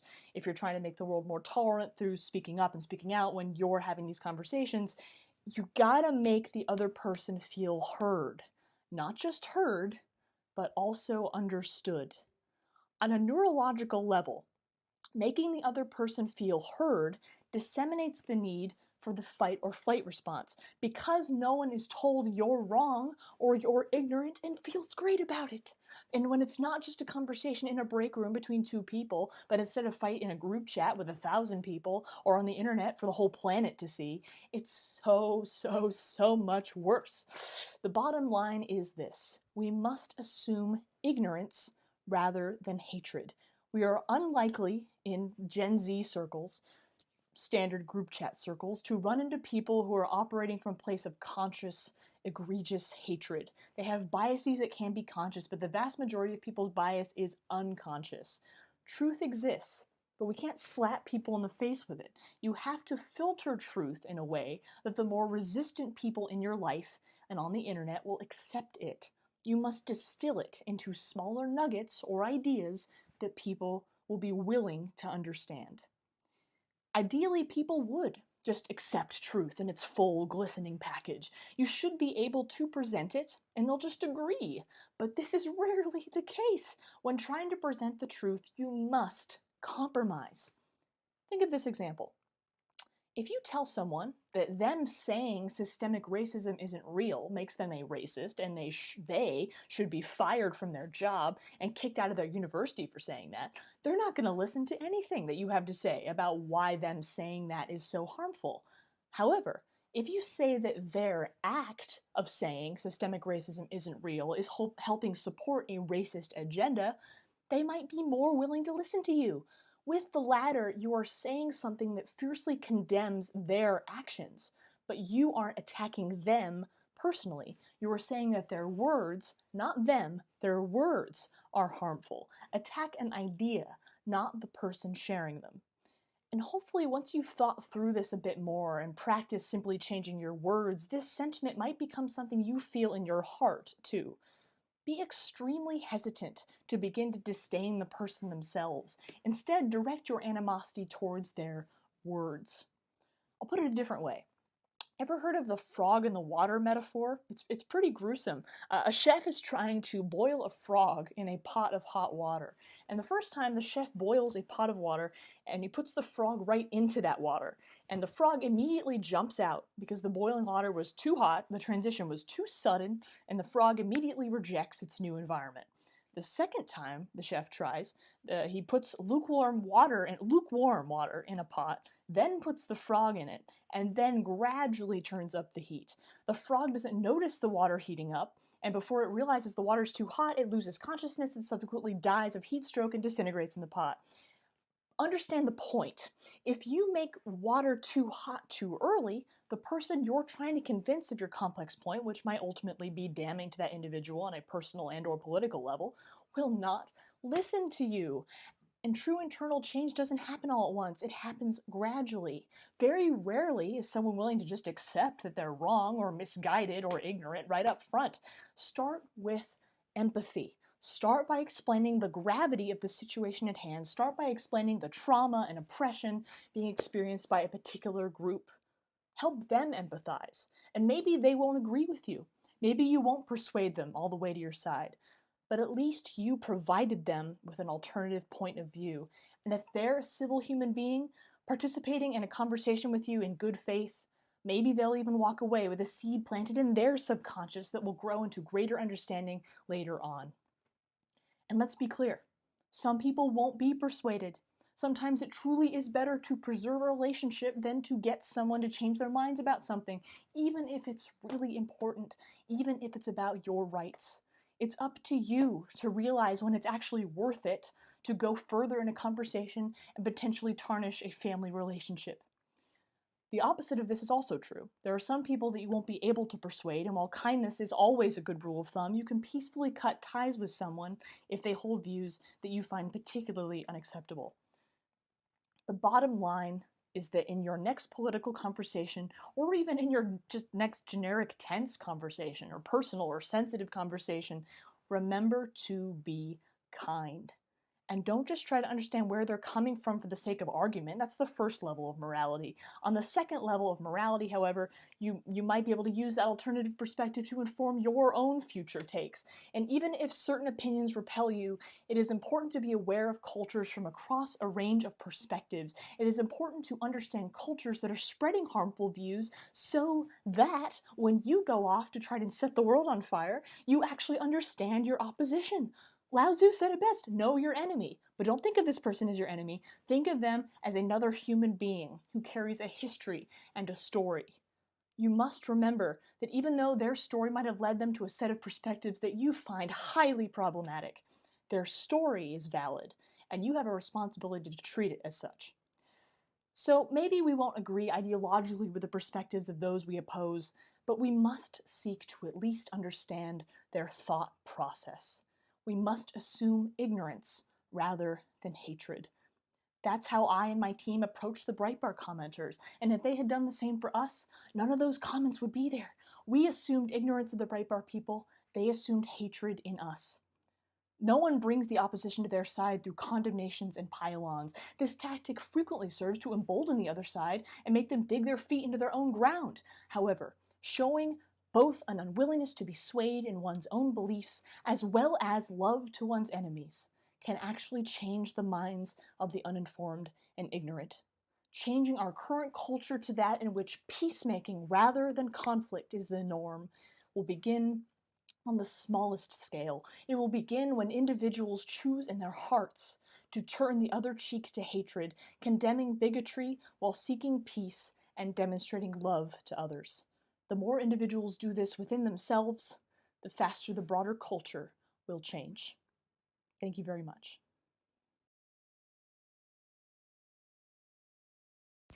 Kul Chandra Gautam, a distinguished diplomat from Nepal and a former senior UNICEF and UN official, speaks about the continuing need and relevance of multilateralism and global solidarity to tackle the biggest problems facing our world today, from the COVID pandemic to the climate crisis, war and peace, and poverty and inequality. A graduate of Dartmouth College and Princeton University, Gautam is a keen observer of America's role in international affairs. Dispelling many myths and misinformation about the UN, Gautam outlines its real strengths and weaknesses and offers some suggestions to make it more effective. It is a wise and timely advice that merits our attention. Greetings. I wish to share with you why multilateralism and international cooperation are needed more urgently than ever before to solve the great problems facing humanity today. No country in the world, no matter how big or powerful, can tackle the headline problems of our times by itself, like the COVID pandemic, the climate crisis, issues of war and peace, poverty and inequality. I come from Nepal, a relatively small country between China and India. When you are surrounded by giant neighbors, you develop two instincts. First, a strong national pride in your unique identity, and second, a sense of humility and willingness to partner with others. I find this combination of pride and humility a healthy mix. Big and powerful countries often lack such balance. The United States has just passed through 4 years of shocking imbalance, flaunting a surplus of hubris and deficit of humility.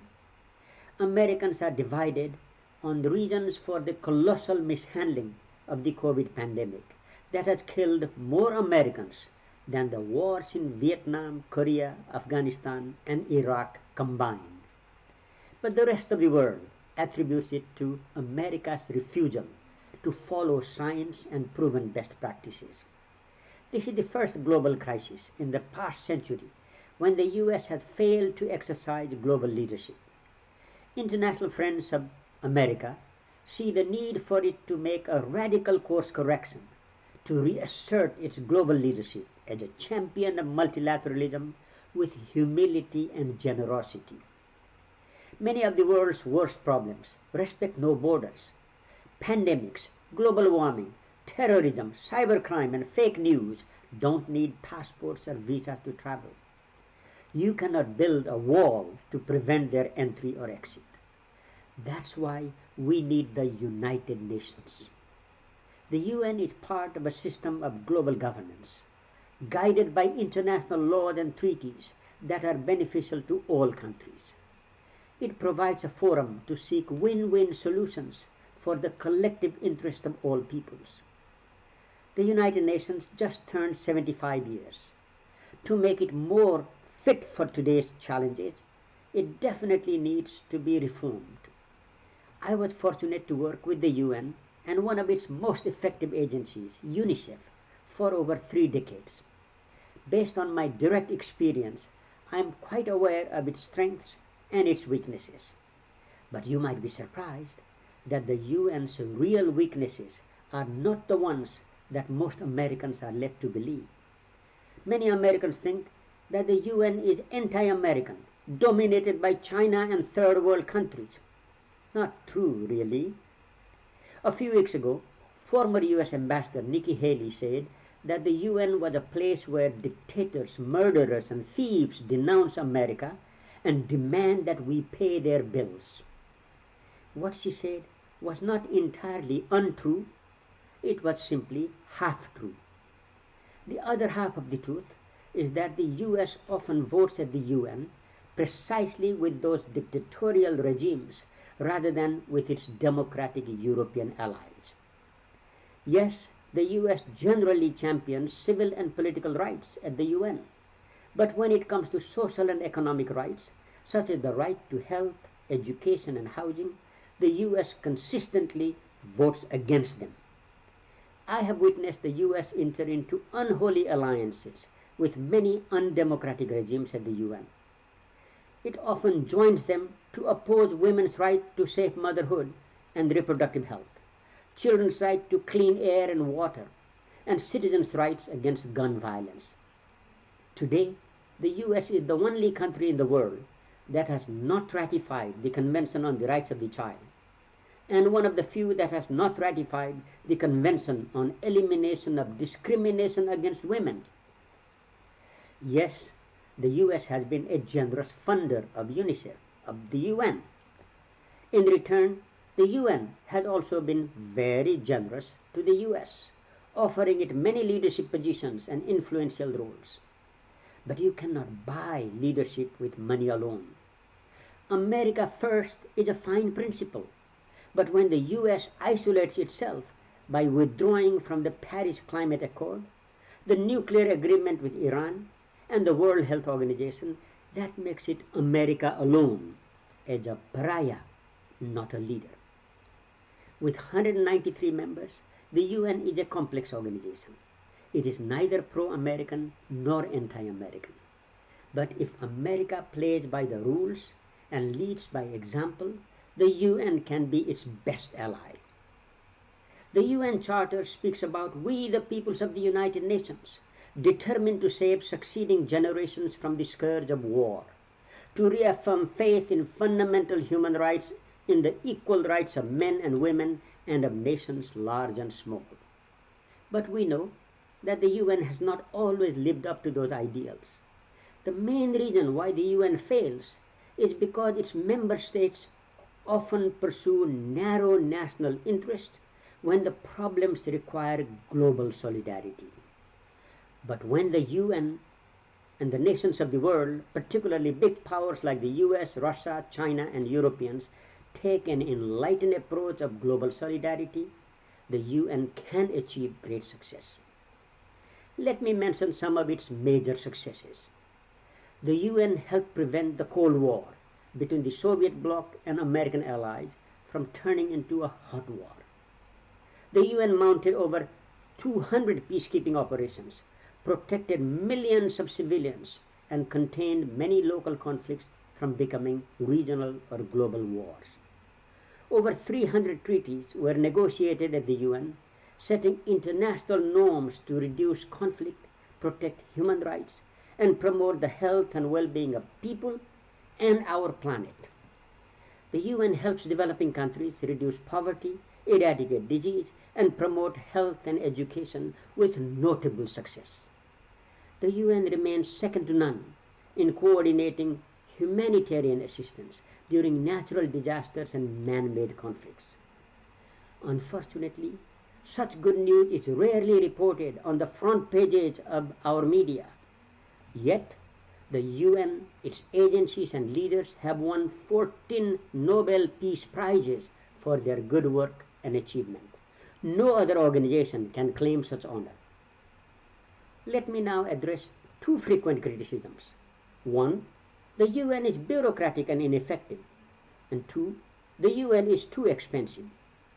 Yes, the UN is often bureaucratic and inefficient, just like the US government, the Pentagon, and perhaps even Georgetown University. In my memoir, I discussed the major strengths and weaknesses of the UN and outlined some proposals to make it more effective, transparent, and democratic. I argue that the main fault for UN's weaknesses lies with the big powers, including the US. The effectiveness of any organization depends largely on the quality of its leadership. Sadly, appointments for the UN's top jobs, including the Secretary General and the heads of its major departments and agencies like UNICEF, UNDP, the World Bank, are not based on open competition to select the most qualified candidates.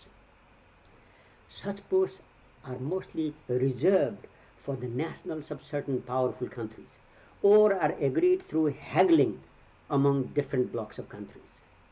If the big powers agree to competitive selection for all senior posts, that would help to make the UN much more effective. On the UN being very expensive, yes, there is room for improvement. However, it depends on what we compare it with. Let us take one big ticket item, the UN peacekeeping operations. Currently, there are nearly 100,000 blue helmets from over 100 countries, serving in dangerous conflict zones, mainly in the Middle East and Africa.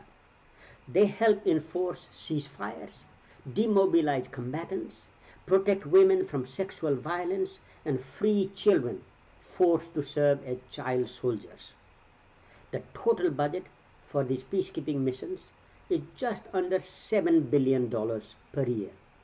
Now that may sound like a lot of money, but it is actually less than 1% of the US defense budget and less than 0.4% of the world's annual military spending.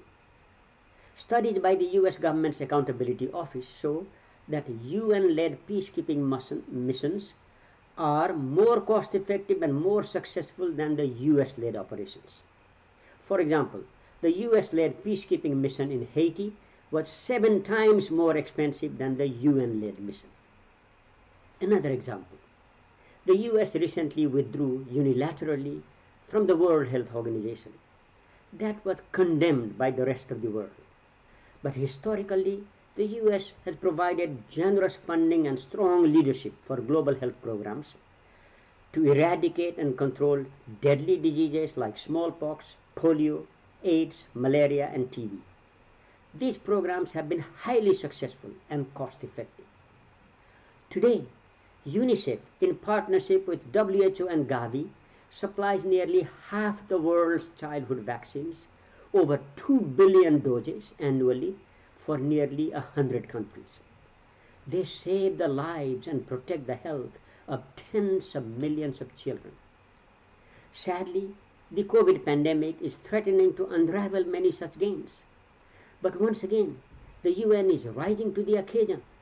Right now, UNICEF is getting ready to lead the world's largest and fastest procurement of COVID vaccines as soon as they become available. But as I said, the UN is not perfect. It must reform and transform itself.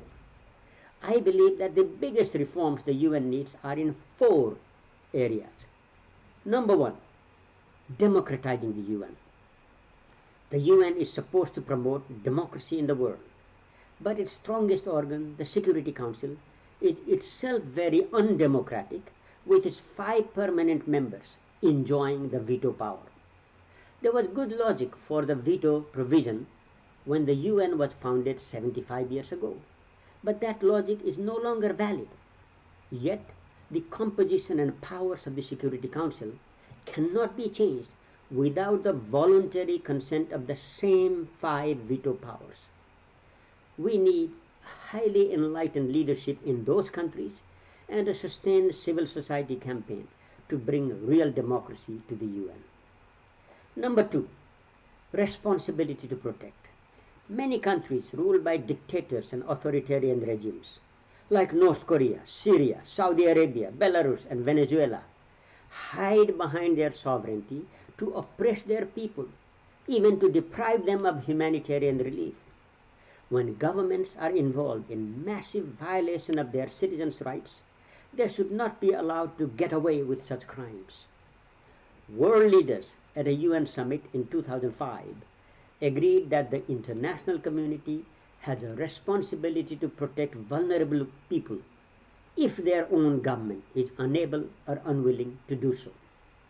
Big powers like the US must help the UN to implement the responsibility to protect, but without using double standards to protect their favorite dictators and only denounce their detractors. Number 3, prioritize disarmament and development. The main purpose of the UN is to prevent wars and promote peace. But today, the world is flush with arms and weapons. We spend almost $2 trillion per year on military expenditure. That is almost $5.5 billion daily. Instead of feeling ashamed, some leaders boast about spending more money on the military. The time has come for enlightened citizens to demand drastic reduction in military spending in all countries. What the world needs now is not more money for guns and weapons, but massive increase in funding for the Sustainable Development Goals to combat poverty and inequality and to protect our planet for future generations. Number 4, changing the UN's financing system. Money and military power dominate the UN more than democratic norms. Major donors to its budget often wield undue influence. Funding for the UN is currently based on a mutually agreed assessment of each country's capacity to pay. But from time to time, major donors like the US complain that they are paying too much and threaten to cut off their funding if the UN does not do their bidding. To avoid such threats, former Swedish Prime Minister Olof Palme made a very creative proposal. He proposed in 1985 that no country should be asked or allowed to contribute more than 10% to the UN's budget. That would have meant a significant reduction in the US share of the UN budget from 25% to 10%, and a modest increase in contribution by most other countries. Don't you think the US Congress and administration would welcome such proposal? No, the Reagan administration actually opposed it. Why? Because its reduced contribution could possibly lead to reduced US influence at the UN. I am for the Palme proposal to reduce the UN's overdependence on a handful of large donors, if they are also prepared not to claim undue influence in high-level UN jobs and other decision-making processes. Today, many UN activities benefit from voluntary contribution of governments as well as the private sector and philanthropic foundations. I believe we must seriously explore more such innovative possibilities, including income from the global commons and the Tobin tax. to liberate the UN from the perpetual threat of arbitrary cuts and defunding by major donors. If we can achieve these 4 big reforms, we can help the UN to live up to its full potential. Dear friends, human civilization tends to march 2 steps forward and 1 step backward. Currently, we see multilateralism weakening and populist nationalism rising. But in the long march of history, I see humanity continuing to move from primitive tribalism to modern nationalism to a future of global solidarity. Multilateralism is here to stay because it is good for humanity in our increasingly interdependent world. I sincerely hope that after 4 years of America alone unilateralism, the new US administration will rejoin and help rebuild a more robust multilateral system with the UN at its core. I'm delighted that young people increasingly regard themselves as global citizens, united by common human aspirations, rather than divided by narrow ethnic, religious, or nationalist sentiments. If we can prevent the rising inequalities from driving young people to alienation and extremism, we have a good chance to build a more united, prosperous, and egalitarian world than any previous generation. So I call on all people of goodwill, particularly the young generation, to rededicate ourselves to build such a future, save our planet, and rebuild a stronger United Nations. Thank you.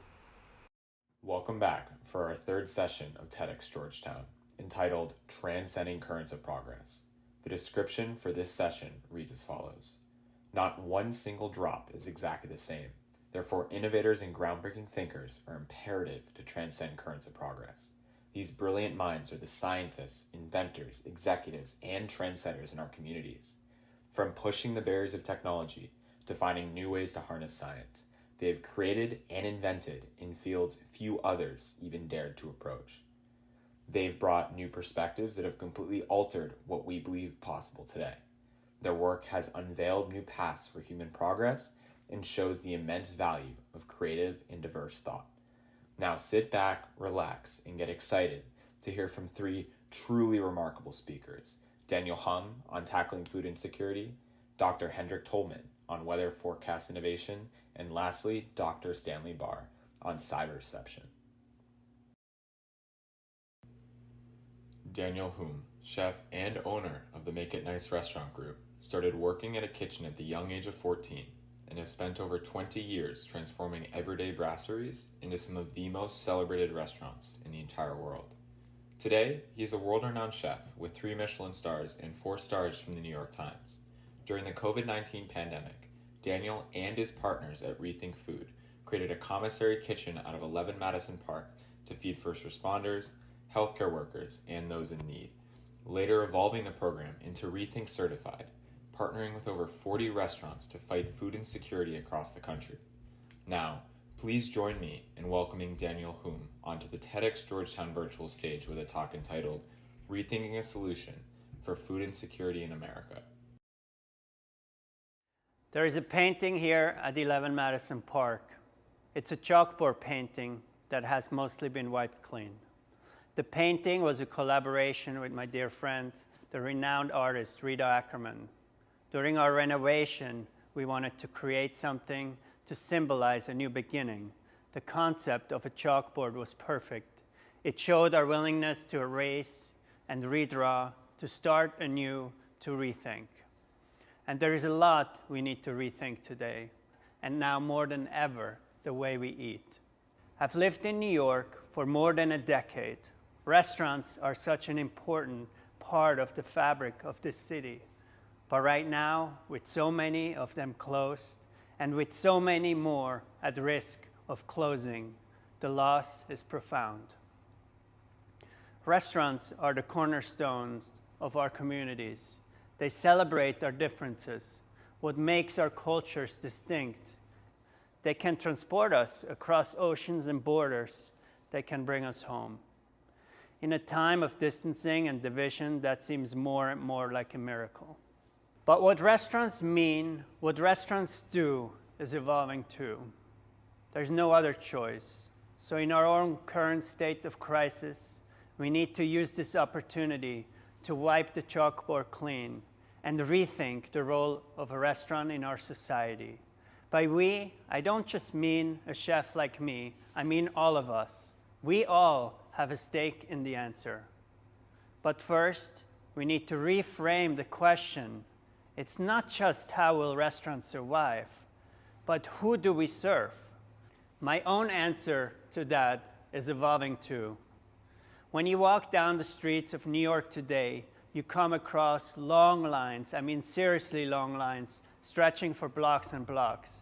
And the thing you notice about the men and women and the children in these lines is they're holding empty bags, pushing empty carts, bags and carts they hope to fill at food pantries. These people, our neighbors, are experiencing food insecurity.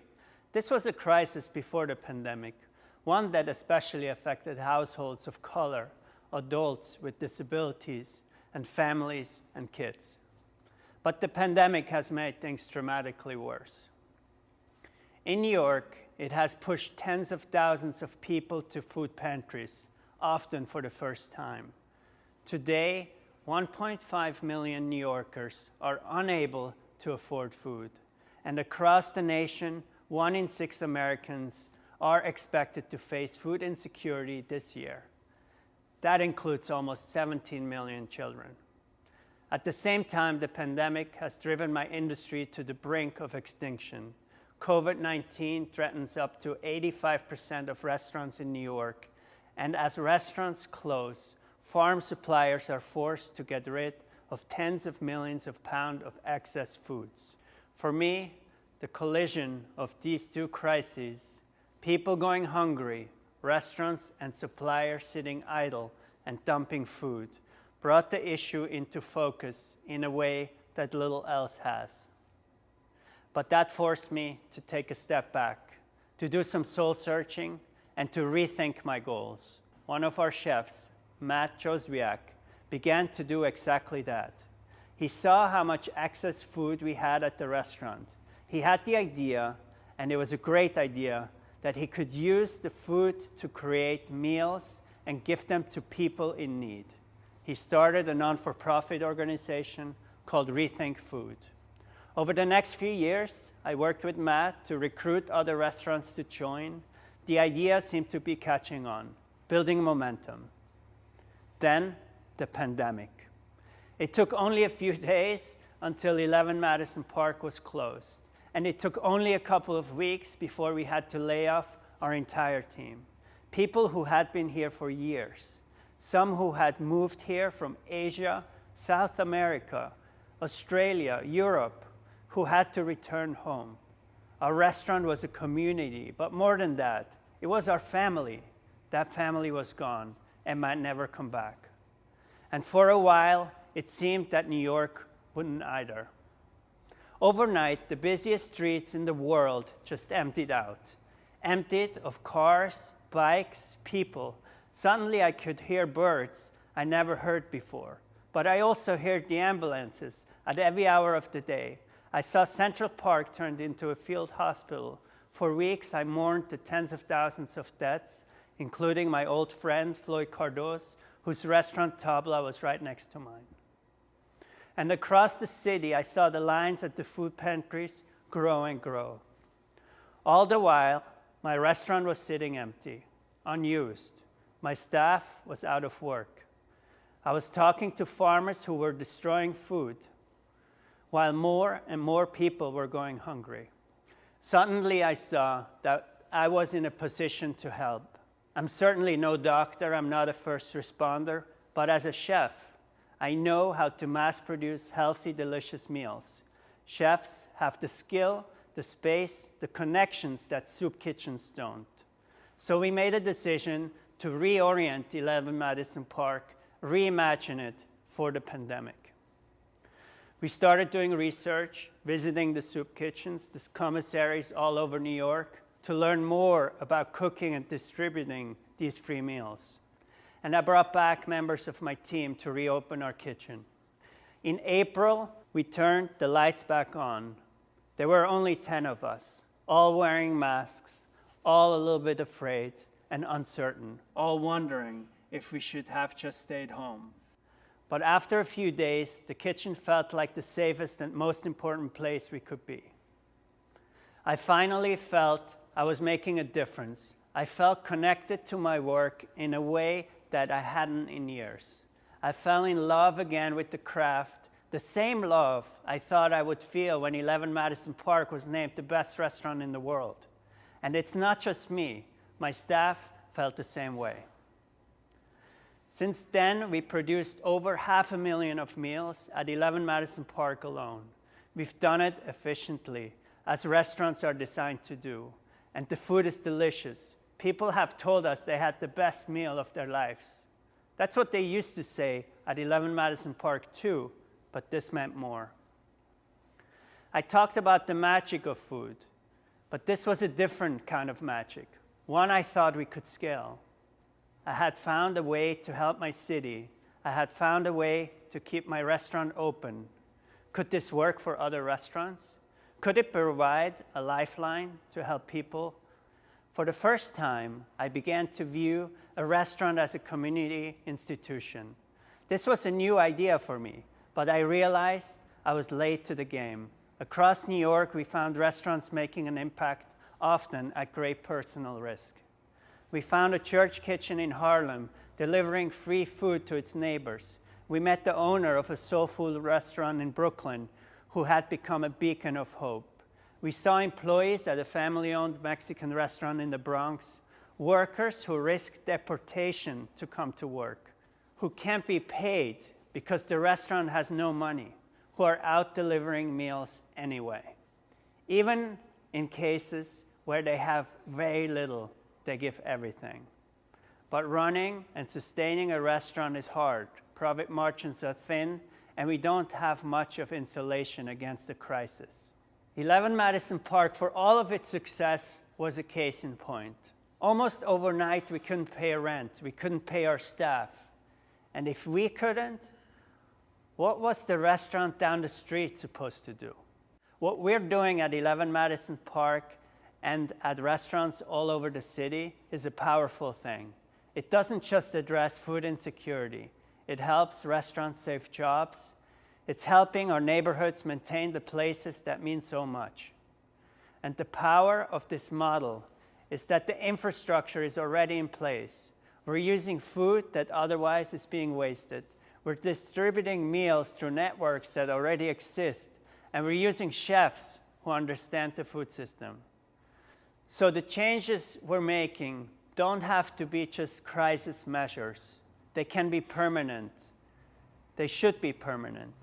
When we're able to fully reopen, we should be able to keep serving the broader community because we got a system that is cheaper, more efficient, more effective, and more delicious than what we had before. If we're successful, we can actually ensure that every American has consistent access to healthy meals. We can end food insecurity in this country once and for all. But to achieve it, all of us have to play a role. Chefs also need to push the critics and the awards organization, James Beard's 50 Best, Michelin, Sagat, to broaden the range of the values we celebrate. I still believe that cooking is an art form, and we should continue to honor chefs who advance the culinary arts, who move us in ways we didn't expect. But we should also find ways to celebrate restaurants for other achievements, for their diversity, their inclusivity, their social impact. We need to give restaurants more incentives to not just create the best food, but also to do the most good. Of course, no awards organization, however prestigious, has the power you do. I'm asking all of you to help create an industry that is truly worthy of the communities we serve. You can do that by becoming more mindful about where you spend your dollars. You can choose restaurants based not just on their rankings, but also on their heart. At Rethink, we had the idea that we could help people to do that, To help identify restaurants with a higher purpose, think of LEED certification you see on buildings that meet standards of going green. Our system, Rethink Certified, works the same way, to communicate that a restaurant is dedicated to ending hunger. Of course, our idea is just one of many, and hopefully others will join us in this mission. Hopefully the private funding we're receiving, distributing these meals, will show corporations and the government how well this model works and how much it can scale. Because we have to remember, the pandemic didn't cause food insecurity, it made it worse. And when the pandemic is over, the food crisis will still be with us. There will still be a shocking number, an unacceptable number of Americans who are eating too little or unhealthy foods. But I'm full of hope, more so today than in a long time, because this is not a problem of not enough food. This is a problem of organization, distribution, and communication. These are problems we've begun to solve. This is a system we've begun to change. I believe this is a new beginning, not just for 11 Madison Park, but for all of us. A clean chalkboard, a clean slate, as we redraw the role of the restaurant. Yes, let us fill it again with beautiful guests, but also let us infuse it with purpose. Thank you so much for listening. Dr. Henrik Tolman, Senior Advisor for Advanced Modeling Systems at the National Weather Service, will provide a talk on community modeling and the current innovations happening to create a weather-ready nation. Dr. Tolman will discuss weather forecast innovations through customer engagement, emerging technology, and he will highlight possible research and career opportunities. Hello, I'm Henrik Tolman. I work for the National Weather Service, which is part of the National Oceanic and Atmospheric Administration, or NOAA, and I work there as the Senior Advisor for Modeling. I'm going to talk to you today about weather forecast innovation. In order to do that, I'm going to talk to you a little bit about the National Weather Service and what we're doing. And then I'm going to talk about some fields of innovation that we're working on. Innovation is absolutely essential for an organization like ours that is based on science and technology, just to stay on top of our game. There are three types of innovation I want to talk about. The first one is about how we work together.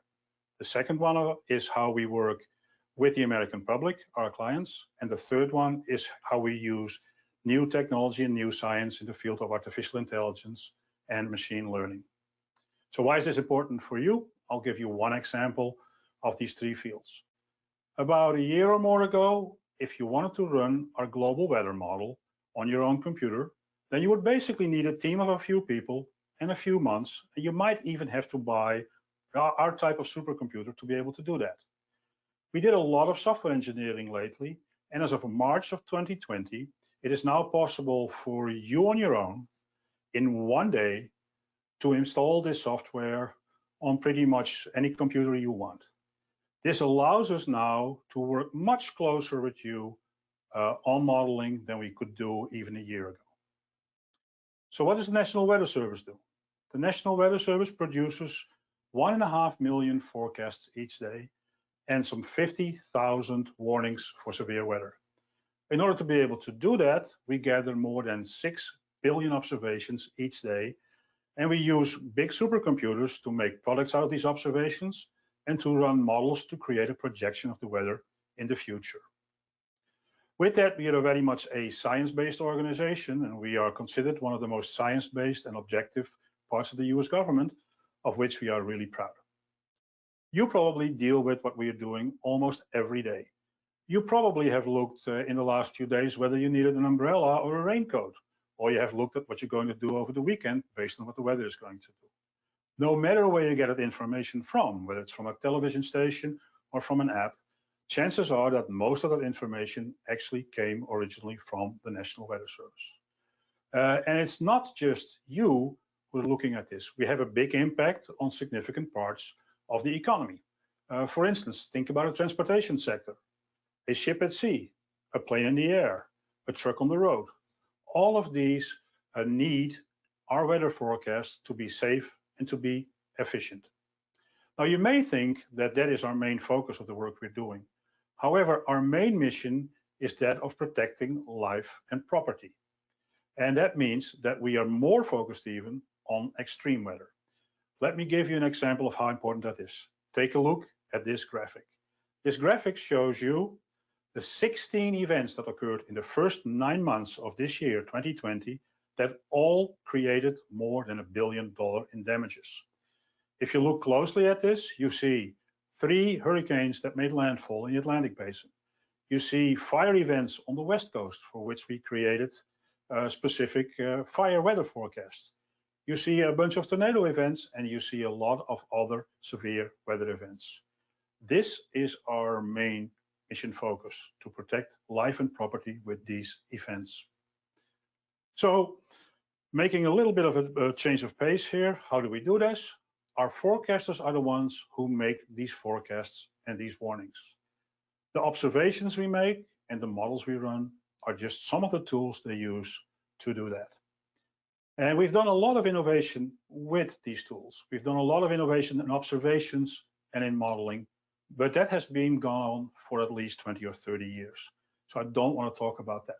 I want to talk about innovations that have happened much more recently. Like I said before, the way we work together, the way we work with you, our customers, and how we use artificial intelligence and machine learning. So the first of these topics, let me call that the anthropology of modeling. In the 1990s, when I started working for the National Weather Service, we had the biggest computer, or one of the biggest computers in the world, and we had a very dedicated and very high quality team of people inside of our weather service. So naturally, we did most of the development of our tools, our computer models, ourselves. Now fast forward, look to the 2020s. There is so much more capability now available outside of the National Weather Service in computing power, in people, in teams, that it would be stupid for us if we do not leverage all this other capability. So we really want to work with a team inside of NOAA, inside of the government, and with academia and industry. So how do we do that? Well, first of all, I gave you already an example of how we treat our software differently. We went from using software that is really intended for use in-house to having a community approach to using software. We call this the unified forecast system. This unified forecast system allows us to do research and operations with exactly the same software, and research within NOAA and with the broader community also with exactly the same software. That allows us to more rapidly get innovations into operations, and it allows us to do more targeted research to help operations. With that, we've also started to develop an Earth Prediction Innovation Center. This Earth Prediction Innovation Center, or EPIC, will be developed so that we can more effectively work between operations and research, and between the government, academia, and industry. Then the final part of that is, what does this mean for you, and what does it mean for me? For us, it means that we need different skill sets in our organization. We don't just need a oceanographer or a meteorologist. We need also computer scientists and people who know how to work in teams, because we cannot work alone anymore, because ocean, atmosphere, ice, and all these different parts of the environment all work together. What does it mean for you? It means that you don't have to be a scientist who is specialized in oceanography, meteorology, or another physical science part. No, we also need people that can do computer science and that are good at doing things like project management and team management. So there are completely different opportunities now for you to work in the weather service. The second innovation is about how we work with our customers. This is all about social and behavioral sciences. As late as the mid-1990s, we started realizing that it was not just our forecasts that had value, but it was the value of the decisions that you are making based on our forecast that is more important even than the forecast itself. So when just under a decade ago, we reorganized the National Weather Service, we shifted our focus from making a forecast to going that last mile to be able for you to make the right decisions based on our forecast. This is all about social and behavioral sciences. In order to do that, we started something called the Weather Ready Nation Program. This program is exactly intended to do what it's called. It is intended to make you more ready to deal with weather events so that when these events occur, you will make the right decisions to deal with it. So what does that mean for us internally? It means that we use science, social and behavioral sciences to get more output and more relevant output out of our models. Products that are more easily to understand by the public. It also helps us to work better internally as teams, but it goes well beyond that. Let me show you that with this picture. This picture shows you a flooded road and a road sign next to it. The text on the road sign, the color of it, the size of it, are not there by accident. They are products of active research in social and behavioral sciences. So that means that with this simple sign, it looks simple, we actually are much more efficient in making sure that you make the right decision and do not get in trouble when you run into or up to a flooded road. So what does this mean for us? For us, it means, just like with the first innovation, that we need a more diverse workforce. We need also people with social and behavioral science skills inside of our organization. What does it mean for you? It means that if you are in the field of social and behavioral sciences, that weather issues and having people make the right decisions in extreme weather is a very interesting field to research. You can do it on your own, or you can do that with us to make sure that our messaging gets better. It can even means that if you're not into physical sciences like oceanography and meteorology, there still may be a job for you in the National Weather Service. So finally, I want to talk about the innovation of introducing artificial intelligence and machine learning into our operations. Now, I could talk for a long time about all the different things artificial intelligence and machine learning can do, but instead of that, I think it's more efficient to talk about some challenges that we think we have in which we can use artificial intelligence and machine learning. One of these challenges is the data challenge. We create more and more data. It can be observations or it can be output for computer models. We simply do not have enough eyes to look at that to get all the information out of that. And quite frankly, the volume of the data is so big that an individual person can really not get to the bottom of all the information in it. Artificial intelligence and machine learning can help us to more effectively get the information out of our observations and out of our models.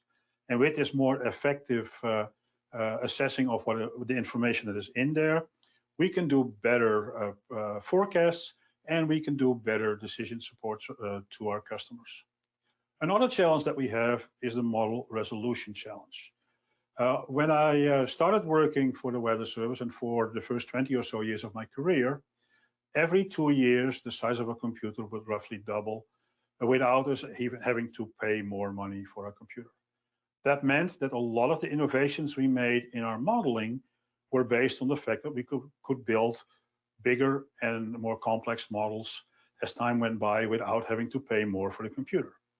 The last few years, this growing of the computer for the same cost is no longer existent.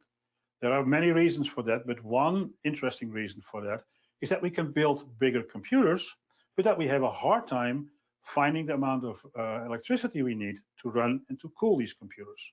This means that we need to be smarter on how to build bigger and better computer models.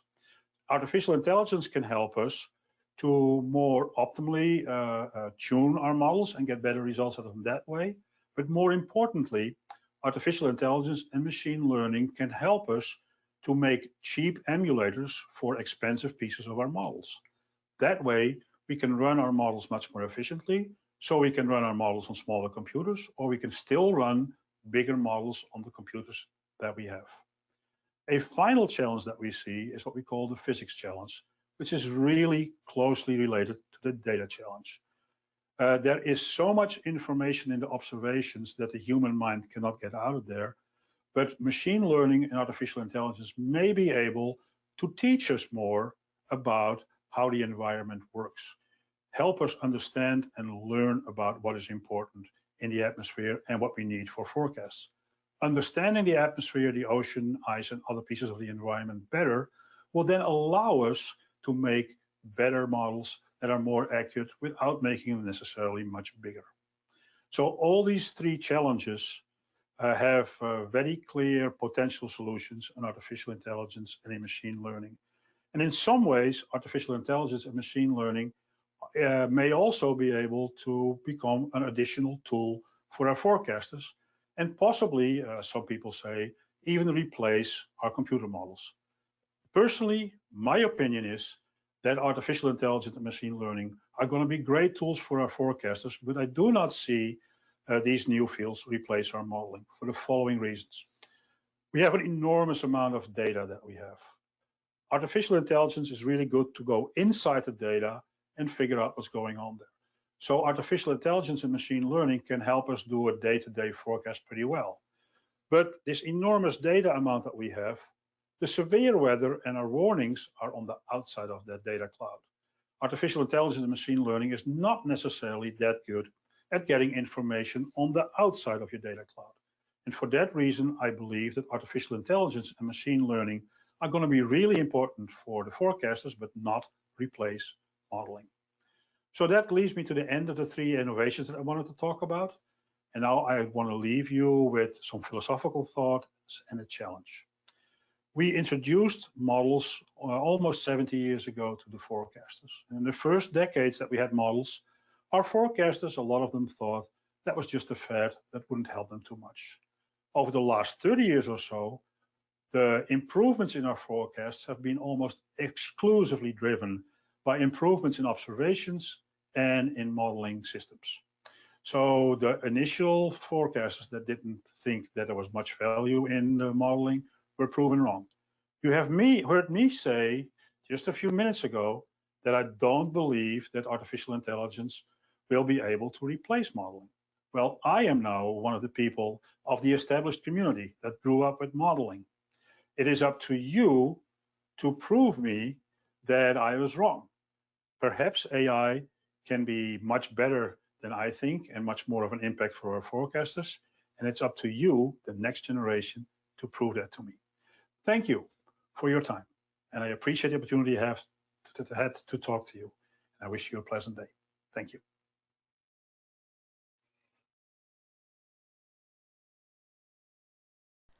Dr. Stanley Barr is a 3-time graduate of the University of Massachusetts Lowell. Currently, he is a senior principal scientist at the MITRE Corporation, where he is a capability area leader for cyber deception. MITRE is a not-for-profit organization that works to solve and mitigate cybercrime and other cyber-related issues across federal, state, and local governments, as well as industry and academia. Hello, my name is Dr. Stanley Barr, and I'm here to tell you about some pathfinding work that I have been a part of. While this is a story about MITRE work, my part started a long time ago. In the early 1990s, I was a student at the University of Lowell in Massachusetts. I worked in a lab called the Center for Productivity Enhancement, and I worked for a seasoned professor named Dr. Patrick Krolak. But to every student in the lab, he was just Uncle Pat. Uncle Pat was truly a visionary, and I could go on for hours about Uncle Pat. But let me just say that there was one team project that I worked on for him that set the course of my career, and I dare say, the course of my life. In that research, we used expert systems, an early form of artificial intelligence, to protect computers from faults and intruders. During the course of that work, I learned how vulnerable computers could be. I learned just how easy it was for intruders to access a computer and how they could do serious damage to our university and to our world. without anyone knowing until it was far too late. 30 years later, I work at MITRE, a job I got through working for Uncle Pat. And I have teamed with some of the smartest, most dedicated engineers and scientists you will meet anywhere. Know that while I'm presenting this work, there are many people collaborating together back at MITRE to make this type of research happen. I'm just the lucky one who gets to talk about it on stage. I've been fascinated to see how both cyber attacks and cyber security has evolved. And I have observed some things along the way that I want to share. I've observed how cheap it is for nation states to mount cyber campaigns where the tools can be used again and again, oftentimes even against the same company. I've observed how cyber operations can be covert and how hard it can be to detect attacks, and even after discovery, how hard it can be to attribute them back to an actor. I've observed that nation-state actors feel cyber's a safe place, a place that emboldens these actors to mount sophisticated and crippling attacks against their adversaries with little fear of being held responsible. So sit back and let me tell you some stories. As with all good stories, this one starts with an ancient proverb, and it rings as true today as it did when it was first uttered. 2,500 years ago, the Chinese military strategist Sun Tzu is quoted as saying, "If you know the enemy and you know yourself, you need not fear the result of 100 battles." Now, I realize most of you probably don't move through your days thinking about battles and defeating enemies, but think about what that means just for 1 minute. If you know your enemy and you know yourself, you need not fear. The questions are, what do these battles look like? And how do we come to know elusive cyber adversaries? Let's fast forward to the early 2000s, and I've taken just a couple news clippings from the headlines, and it seems like there's an endless list. These highlight events from those time periods. I start here as this is broadly accepted as the awakening of the whole world to the threats posed by cyber actors. In 2005, it's revealed that Chinese actors repeatedly hacked numerous US networks in an operation called Titan Ring. In 2006, it's revealed that suspected Chinese attackers breached the US Navy War College. In 2008, it's revealed that foreign attackers attacked the United States Department of Defense. It's claimed that this attack right here led to a whole new approach being taken by the Department of Defense. In 2008, it's revealed that foreign attackers collected emails from both the two major campaigns. Officials believe it was to understand their evolving policy positions. And in 2009, it's revealed that actors got access to the program building the United States' most sophisticated plane. This is where we found ourselves when we got some funding and were asked to look at things differently. The headlines are one thing, but let me tell you about how this looked from the inside of a high-tech company, one that works for the United States government. We spent lots of time on things learned by others with varying relevance to us. And it was difficult for us to find badness on our network. And yet we knew the absence of evidence wasn't the evidence of absence. With so little information on what bad guys did post-break-in, there wasn't always a clear picture on how to prepare for a possible event.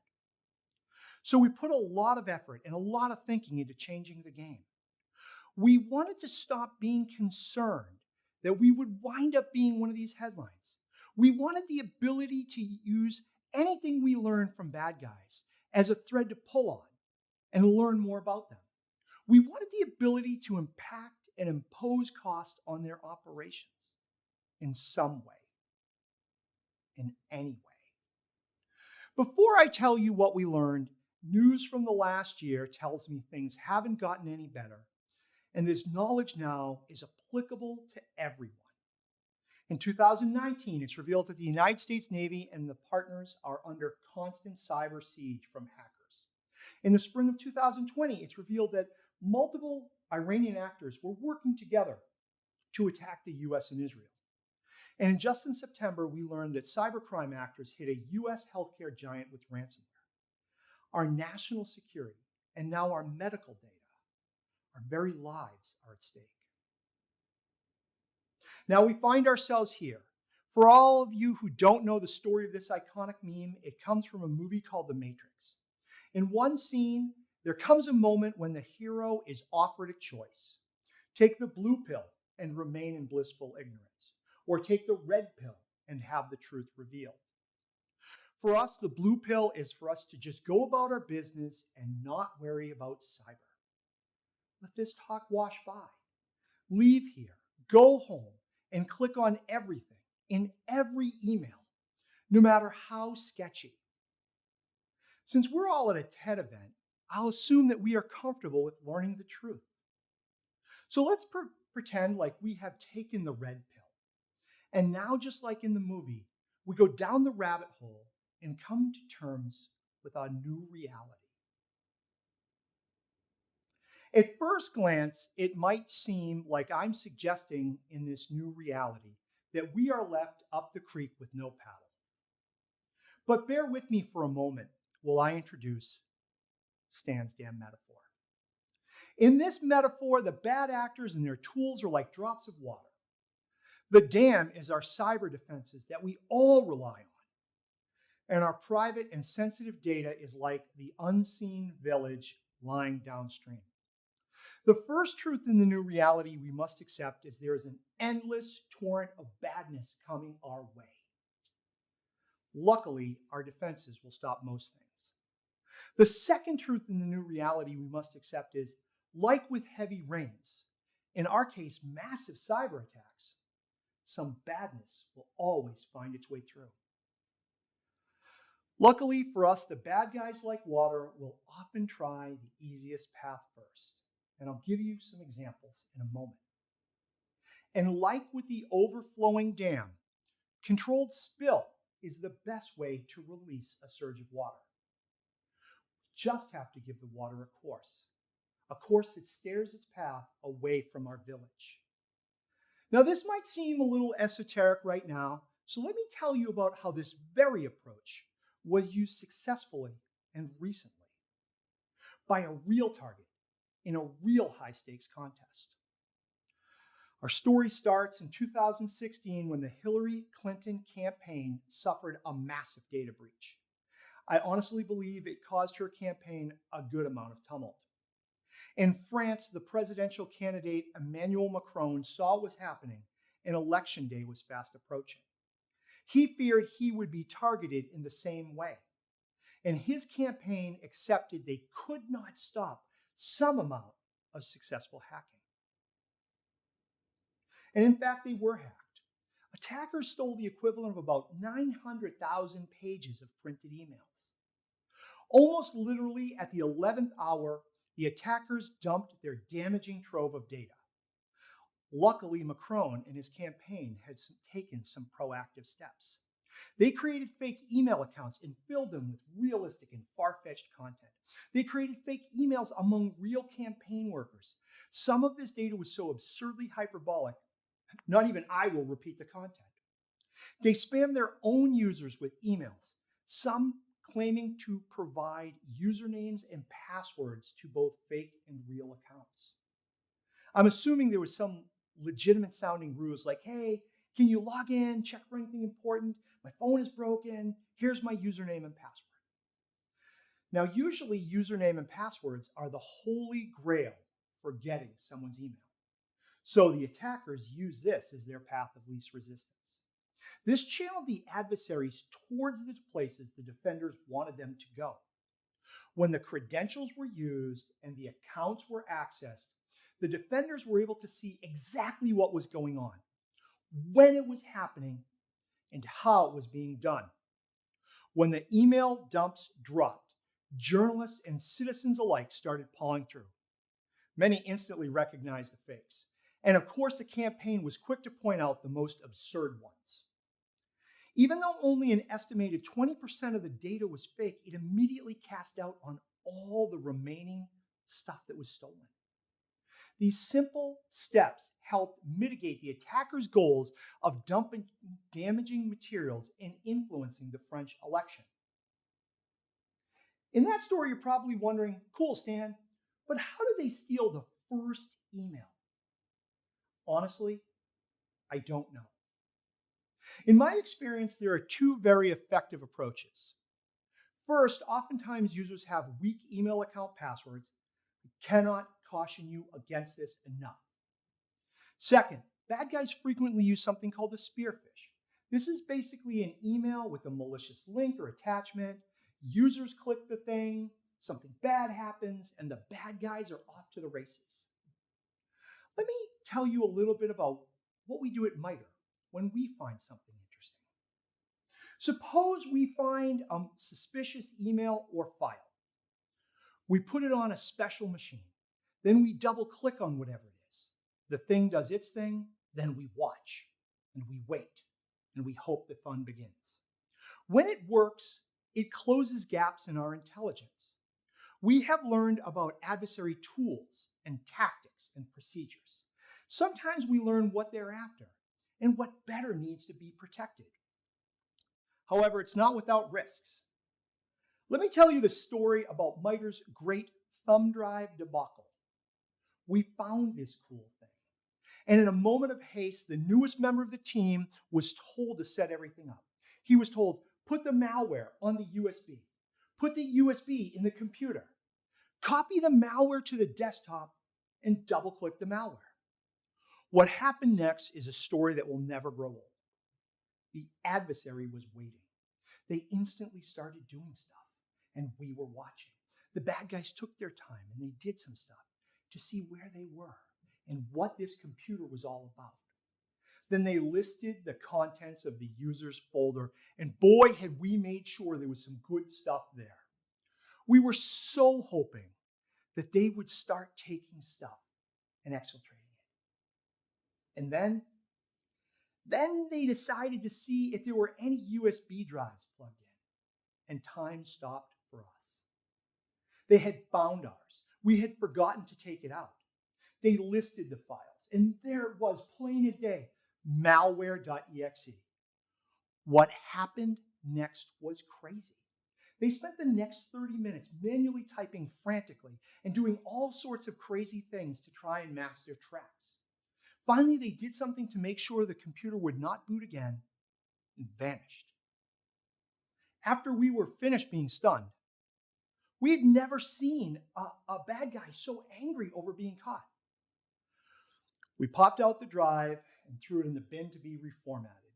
We popped in a brand new one full of good stuff, fresh stuff, reset our trap, and we were up in a matter of minutes. We made him waste a lot of time on our fake machine. He wasn't attacking real victims. Instead of just bugging out and calling it a day, he wasted all time creating a spectacle. We made some notes, we archived our findings, and moved on. We had, in fact, imposed costs. Over the years, we have had a lot of these engagements. We've captured hundreds of tools and hundreds of other indicators of compromise. We've run long-term operations. We know by who and how and when certain things are done. We can extrapolate forwards and backwards about attacks. We have confidence now. Not a confidence that says we'll never be hacked, but a confidence that says we are now better prepared. And we assert, maybe, just maybe, the data you steal from us might not be worth using. We've shared a lot of data, both publicly and privately, to protect ourselves, our partners, and the cyber community at large. In summary, if you take one thing away from this talk, let it be, we can all, every one of us, better prepare. We can make sure there is deceptive information just lying around. So someone gets your data. They get fake stuff too. In addition, this area needs a lot more work. We need cyber people to make scalable traps, social scientists who know how to fool the human brain, policy experts to explain why this is proper and needed. We need companies to mix it up with bad guys. When they're operating in deceptive environments, they aren't stealing real data. We need people to share what they learn. In fact, share it with me. I promise I will open anything you send me.